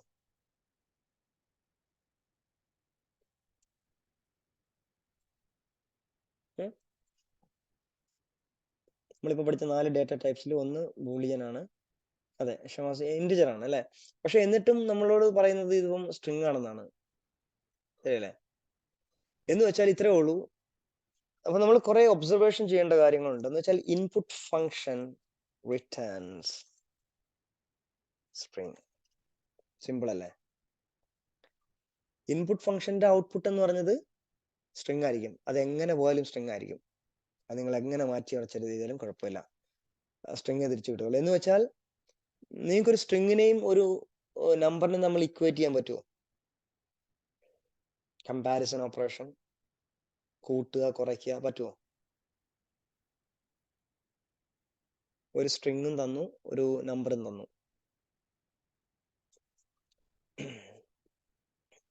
എന്ന് വെച്ചാൽ എന്റെ പ്രശ്നം വരുന്നത് എവിടെയെന്ന് വെച്ച് കഴിഞ്ഞാൽ, ഞാൻ എൻ്റെ ഒരു രണ്ടാമത്തെ കേസ് കൂടെ പറഞ്ഞുതരാം. If age is greater than 12, print age, so for example age is greater than 18, the person is major, else print. ഇത് നിങ്ങൾ നോക്കൊന്നും വേണ്ട, ജസ്റ്റ് ഞാൻ എക്സാമ്പിൾ കാണിക്കുന്നുള്ളൂ. person is ചെറിയൊരു പ്രശ്നം വന്നിട്ടുണ്ട്. സോറി, ഇത് സ്ട്രിങ്ങിഫൈ ചെയ്യണമായിരുന്നു. അതുകൊണ്ടാണ് ഒരു ആർഗ്യുമെന്റ് വന്നുകൊണ്ടാണ് ഈ പറഞ്ഞ കളർ വ്യത്യാസം വന്നത്. അപ്പോൾ ഞാനത് സ്ട്രിങ്ങിൽ കൊടുക്കണം, അല്ലെങ്കിൽ അത് പൈത്തന്റെ രീതിയിൽ അത് ഇന്റർപ്രറ്റ് ചെയ്തോളാം. ഓക്കെ,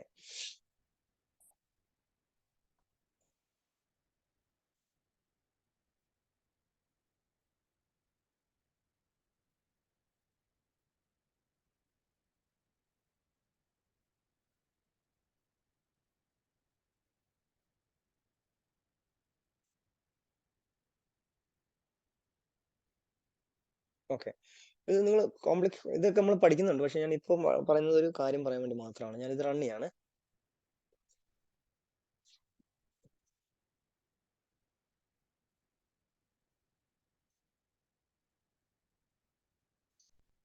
അപ്പൊ ഞാനിവിടെ ചെയ്ത കാര്യങ്ങൾ മനസ്സിലായോ? എന്തൊക്കെയാണ് ഞാൻ സ്റ്റെപ്പ് എഴുതിയെന്നുള്ളത്?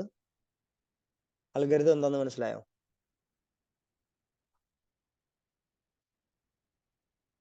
ആയിരുന്നല്ലേ, thank you.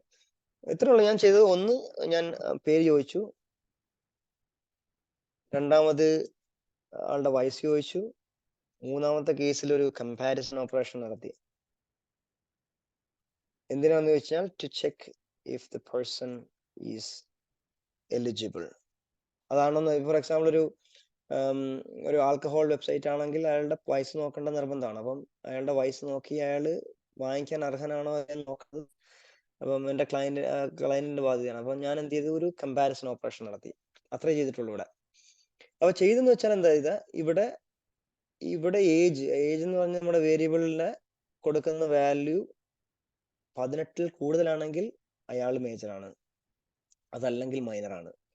പക്ഷെ ഈ പറഞ്ഞ ഓപ്പറേഷൻ നടക്കേണ്ടതാണ് ശരിക്കും കാര്യം പറഞ്ഞ അല്ലേ. കാരണം നമ്മൾ 18 പറഞ്ഞ നമ്പർ കൊടുത്തു, 12 കൊടുത്തു, 12 ഈസ് ഗ്രേറ്റർ ദാൻ 18 ആണ്, 12 ഈസ് ലെസ് ദാൻ 18 ആണെന്നുണ്ടെങ്കിൽ അയാൾ മൈനർ ആണ്. ഇങ്ങനെ ഈ ഒരു സ്റ്റേറ്റ്മെന്റ് ശരിക്കും പറഞ്ഞാൽ പ്രിന്റ് ചെയ്യേണ്ടതാണ്, പക്ഷേ പ്രിന്റ് ആയിട്ടില്ല. പക്ഷേ സംതിങ് ഈസ് റോങ്, എറർ വന്നു. അപ്പൊ നമുക്ക് ട്രേസ് ബാക്ക് ചെയ്യാം. ഫയൽ ലൈൻ 20 ഇവിടെയാണ് പ്രശ്നം. ടൈപ്പ് എറർ, എന്തോ ഒരു ടൈപ്പ് എറർ വന്നിട്ടുണ്ട്. കാരണം ഡേറ്റ ടൈപ്പിൽ തമ്മിലുള്ള ഒരു വ്യത്യാസം. നേരത്തെ പറഞ്ഞല്ലോ, ഡേറ്റ ടൈപ്പ് ആണ് ഏറ്റവും വലിയ കാര്യം പ്രോഗ്രാമിംഗ് ലാംഗ്വേജിൽ. അതായത് greater than sign is not support between instances of string and integer. എന്ന് വെച്ചാൽ ഒരു സ്ട്രിങ്ങും ഇന്റിജറും തമ്മിൽ കമ്പാരിസൺ ഓപ്പറേഷൻ നടക്കൂല. അത്രേ ഉള്ളൂ സ്റ്റേറ്റ്മെന്റ്. സിമ്പിൾ അല്ലേ?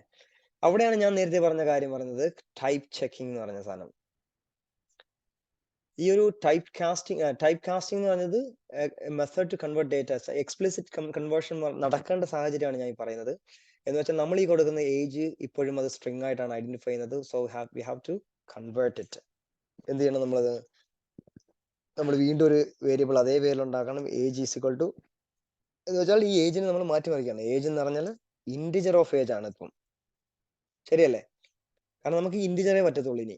അപ്പൊ ഞാൻ എന്ത് ചെയ്തു, ഇനി ഞാൻ ഏജ് പ്രിന്റ് ചെയ്ത് നോക്കാൻ പോവാണ്. അപ്പോ ലൈൻ 25, സോറി, ഇത് ഞാൻ ഓക്കെ. എന്ന് വെച്ചാൽ ഞാൻ എപ്പോഴും ഈ പറഞ്ഞ ഹാഷ് സിമ്പിൾ എപ്പോഴും ഇടുന്നത് എന്തിനാന്ന് ചോദിച്ചാല്, പൈത്തന്റെ ഒരു ഇന്റർപ്രിറ്ററിന്റെ പ്രത്യേകത എന്ന് വെച്ചാൽ നമ്മൾ കൊടുക്കുന്ന എന്തിനും ഇന്റർപ്രിറ്റ് ചെയ്യാന്നുള്ള ഒരു സ്വഭാവമുണ്ട്. പക്ഷെ അത് ഒഴിവാക്കണമെങ്കിൽ നമ്മൾ ഒന്നെങ്കിൽ ഈ പറഞ്ഞ പൗണ്ട് സിമ്പിൾ ഇട്ട് ഒഴിവാക്കി കഴിഞ്ഞാൽ ഉണ്ടാവും ഒരു ഗ്രീൻ കളറിലേക്ക് മാറും. എന്ന് വെച്ചാൽ ഗ്രീൻ കളറിൽ കിടക്കുന്ന ഒന്നിനെ അത് ഇന്റർപ്രിറ്റ് ചെയ്തില്ല, അത് ഒഴിവാക്കി വിടും. അതുപോലെ തന്നെ ഒന്നെങ്കിൽ നമുക്ക് അതിനെ എന്ത് ചെയ്യാം, ഇങ്ങനെ 3 ഡോട്ട്സ് ഉപയോഗിച്ച് വേണമെങ്കിൽ അതിനെ സെപ്പറേറ്റ് ചെയ്യാം. അല്ല, 3 എന്താ പറയാ, ഇങ്ങനെ വേണമെങ്കിൽ എഴുതാം. അതല്ലെന്നുണ്ടെങ്കിൽ ഓരോ ലൈൻ ബൈ ലൈൻ ആയിട്ട് കൊടുക്കണം. മൾട്ടിപ്പിൾ ഒരു പാരഗ്രാഫ് ഒക്കെ ആണെങ്കിൽ നമുക്ക് ഇങ്ങനെ എഴുതിയാൽ മതി. 3 കോട്ട്സ് ഇട്ട് എൻഡ് ചെയ്യാം. പരിപാടി കഴിഞ്ഞു. അപ്പൊ നമ്മൾ വീണ്ടും സെയിം പ്രൊസീജിയറിലേക്ക് വരുവാണ്. പേര് കൊടുത്തു, സ്ട്രിങ് ആയിട്ട് കിട്ടി, 12 കൊടുത്തു. അതും ഇപ്പോഴോ നമുക്ക് ഇന്റിജറാ കിട്ടിയത്. കാരണം എന്താണ്, നമ്മൾ എന്ത് ഈ ഏജ് ഇവിടുന്ന് കോൾ ചെയ്തെങ്കിലും അടുത്ത ലൈനിൽ നമ്മൾ ഏജിനെ അതിന് ഇന്റിജറായി കൺവേർട്ട് ചെയ്തു. എന്ന് വെച്ചാൽ നെക്സ്റ്റ് സ്റ്റേജിൽ എനിക്ക് കിട്ടിയത് ഇന്റിജർ ആണ്, സ്ട്രിങ് അല്ല. അപ്പൊ അബുവാരിസ് ഇസ് എ മൈനർ. ഇപ്പൊ എന്ത് ചെയ്തു, execution is completed. Because age 12 എന്ന് പറഞ്ഞത് ഗ്രേറ്റർ ദാൻ 18 ആണോ? അല്ല. ഇവിടെ എന്ത് ചെയ്തു, ഒരു ഫോൾസ് സ്റ്റേറ്റ്മെന്റ് ആണ്. അപ്പം അതർവൈസ് ഇതിപ്പം ഫോൾസ് അല്ലെങ്കിൽ ട്രൂ, അങ്ങനെയാണല്ലോ ശരിക്കും പറഞ്ഞാൽ. അപ്പൊ ഇവിടെ എന്ത് ചെയ്തു, ട്രൂ സ്റ്റേറ്റ്മെന്റ് ആണ്. അപ്പൊ ട്രൂ സ്റ്റേറ്റ്മെന്റ് എക്സിക്യൂട്ട് ആയി, ഫോൾസ് സ്റ്റേറ്റ്മെന്റ് എക്സിക്യൂട്ട് ആയില്ല. മനസ്സിലായോ? ഇതുവരെ ഓക്കെ അല്ലേ?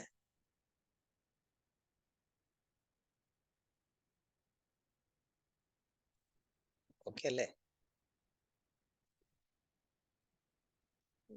ഡൗട്ടില്ലല്ലോ?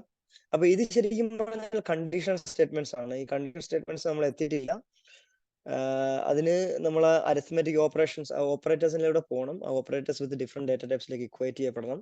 എന്ന് വെച്ചാൽ ഞാൻ പറയുന്നത്രേ ഉള്ളൂ, ഡേറ്റ ടൈപ്സിന്റെ ഓപ്പറേഷൻസ് ആണ് മേജർ.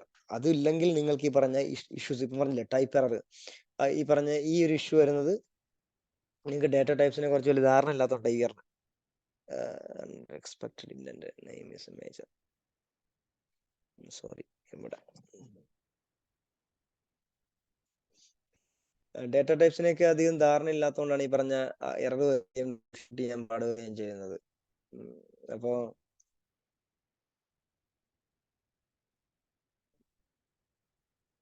ഈ ഒരു കമ്പാരിസൺ ഓപ്പറേഷൻ നടക്കണമെങ്കിൽ ഏതുതരം ഡേറ്റയാണ് കമ്പയർ ചെയ്യാൻ എടുക്കേണ്ടത് എന്നുള്ള ഒരു ബോധം ഉണ്ടല്ലോ.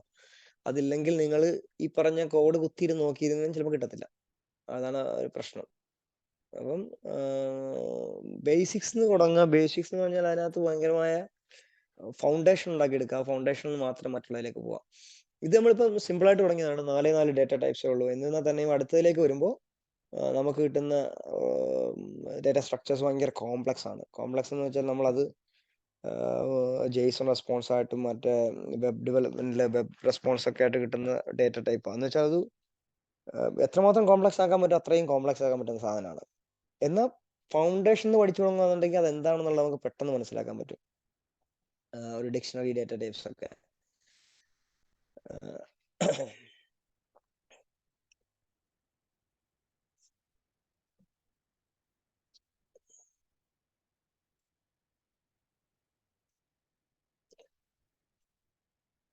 പിന്നെ രണ്ടാമത്തെ കേസ് ഞങ്ങൾ ക്ലാസ് അങ്ങനെ നമ്മള്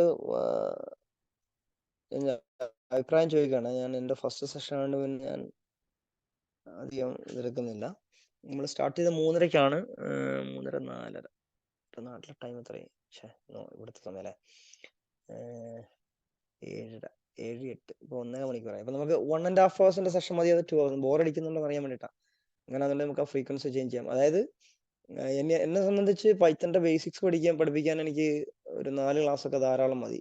പിന്നെ അങ്ങോട്ട് നമുക്ക് പ്രോജക്ട്സിലേക്ക് പോകുന്നതായിരിക്കും ബെറ്റർ. അപ്പം നിങ്ങൾക്ക് നിങ്ങളുടേതായ രീതിയിൽ ഹാൻഡ്സ് ഓൺ എക്സ്പീരിയൻസ് കിട്ടുകയും ചെയ്യും. എന്താണ് ചെയ്യുന്നതെന്നുള്ള ബോധം നിങ്ങൾക്ക് മനസ്സിലാവുകയും ചെയ്യും. ഓക്കെ ഷമാസ്, ഞാൻ അങ്ങനെ ചെയ്യാം. 1.5 എനിക്ക് അത് തന്നെ തോന്നുന്നു. 1.5 hours ആയിരിക്കും ഏറ്റവും കൂടുതൽ എൻഗേജിങ് ആക്കുന്ന ഒരു സെഷൻ പറ്റുക എന്നുള്ളത്. അപ്പോൾ 15 മിനിറ്റ് കൂടെ ഉള്ളൂ. അപ്പൊ ഞാൻ ചോദിച്ചിട്ട് ഇനിയിപ്പോ 15 മിനിറ്റില് 15 മിനിറ്റ് ഇല്ല 14 മിനിറ്റ് ആണ്, 13 മിനിറ്റ് ഉള്ളു. അങ്ങനെയാണെന്നുണ്ടെങ്കിൽ അതൊരു Q&A സെഷനിലേക്ക് മാറണോ അതോ കണ്ടിന്യൂ ചെയ്യണോ?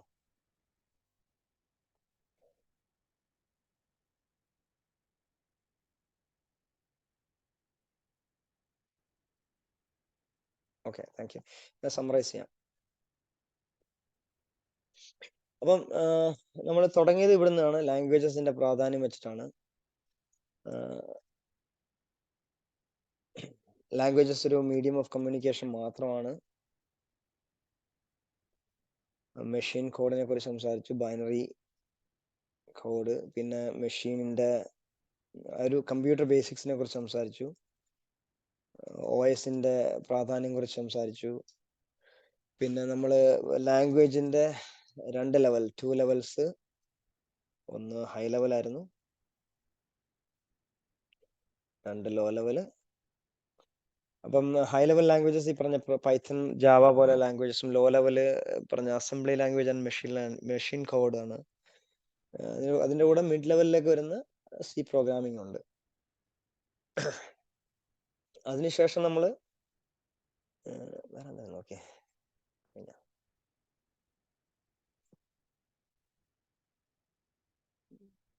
ലാംഗ്വേജസ്.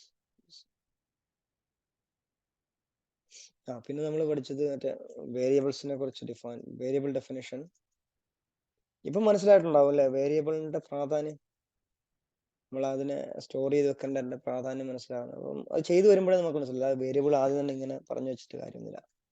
പിന്നെ ഫങ്ഷൻസ് ആൻഡ് ആർഗ്യുമെന്റ്സ്. അപ്പൊ നാളെ ഞാൻ ഇത് കണ്ടപ്പോൾ മനസ്സിലായി. നാളെ ഞാൻ എന്ത് ചെയ്യും, ടുമോറോ മറ്റേ Python keyword arguments, keywords list. എനിക്ക് ടു ഡു ലിസ്റ്റ് ആണ്. ഓക്കെ, അതിനുശേഷം നമ്മൾ ഇൻബിൽറ്റ് ഫങ്ഷൻസിനെ കുറിച്ച് പഠിച്ചു.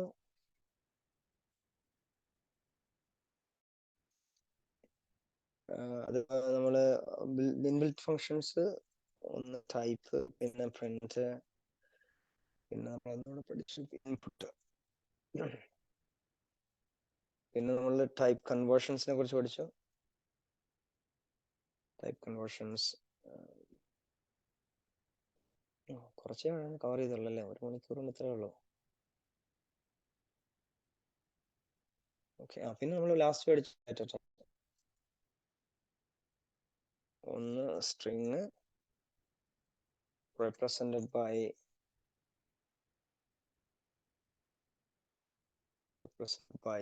quotes, single,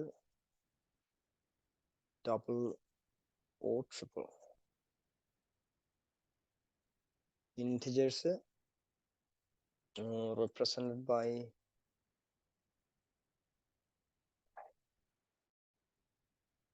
positive and negative numbers. പിന്നുള്ളത് ഫ്ലോട്ട് ആണ്.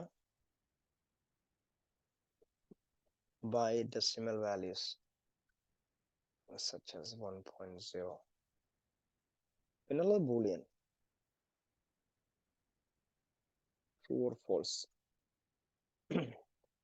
ഇത്രയേ ഉള്ളൂ. ഇതുവരെയാണ് നമ്മൾ പഠിച്ചത് ഇന്നത്തെ ദിവസം. നാളത്തേക്കുള്ളത് ഞാൻ നോക്കിയിട്ട് കൺവേർഷൻസ് നാളെ ഓപ്പറേറ്റേഴ്സ് കവർ ചെയ്യാം. ഓപ്പറേറ്റേഴ്സ് കഴിഞ്ഞതിന് ശേഷം ഡേറ്റ ടൈപ്സ് പിന്നെ നാളെ നല്ല അടുത്ത സെഷൻ നമുക്കൊന്ന് പ്ലാൻ ചെയ്യാം. ഒന്ന് ഓപ്പറേറ്റേഴ്സിനെ കുറിച്ചൊന്ന് ഡിസ്കസ് ചെയ്യണം, അതുപോലെ ഓപ്പറേറ്റ് വിത്ത് ഡിഫറെന്റ് ഡേറ്റ ടൈപ്സ്. അപ്പോൾ ഓരോ 4 ഡേറ്റ ടൈപ്പ് നമ്മൾ പഠിച്ചു. ആ 4 ഡേറ്റ ടൈപ്പിനും സബ്ട്രാക്ട് ചെയ്യാം, സമ്മേഷൻ ചെയ്യാം, മൾട്ടിപ്ലൈ ചെയ്യാം, ഡിവിഷൻ ചെയ്യാം.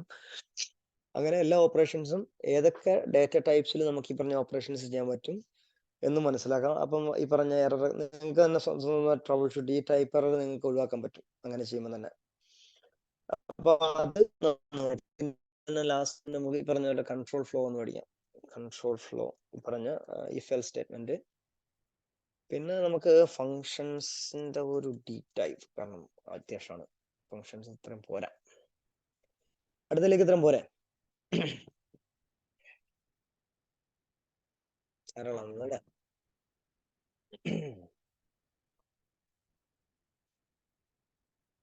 Okay, thank you so much. Shamas active ആയിട്ടിരിക്കുന്നതിന്. ബാക്കിയുള്ളവരുടെ കാര്യം അറിഞ്ഞൂടാ, എന്നാലും ഞാനൊരു ഫീഡ്ബാക്ക് ചോദിച്ചേക്കാം. അതായിരിക്കും ഏറ്റവും ബെറ്റർ, കാരണം ഫീഡ്ബാക്ക് മേക്സ് മീ പെർഫെക്റ്റ്.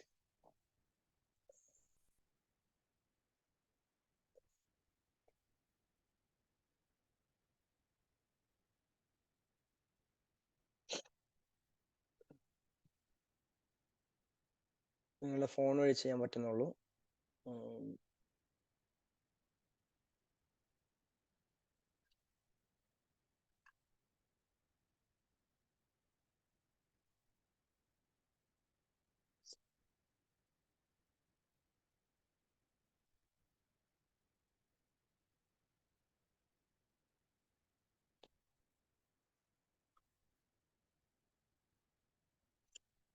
ഈ menti.com എന്ന് വെച്ചിട്ട് ഞാൻ പേസ്റ്റ് ചെയ്തേക്കാം ചാറ്റില്. menti.com ഇതിലേക്ക് പോയിട്ട് കോഡ് ചോദിക്കുകയാണെങ്കിൽ 55522543 ഇതൊന്ന് എൻട്രി ചെയ്ത് കൊടുത്താൽ മതി. എന്നിട്ട് ആ പാർട്ടിസിപ്പേഷൻ എന്ന് അറിയിച്ചാൽ മതി, തംസ് അപ്പ് ഇട്ടിട്ട്.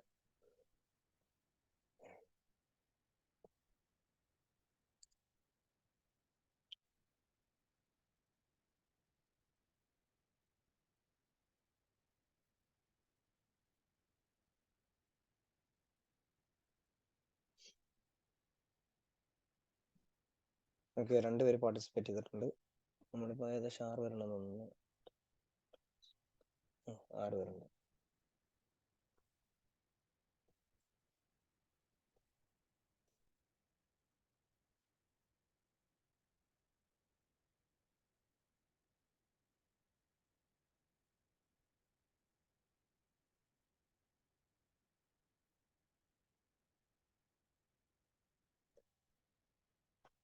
Thank you very much.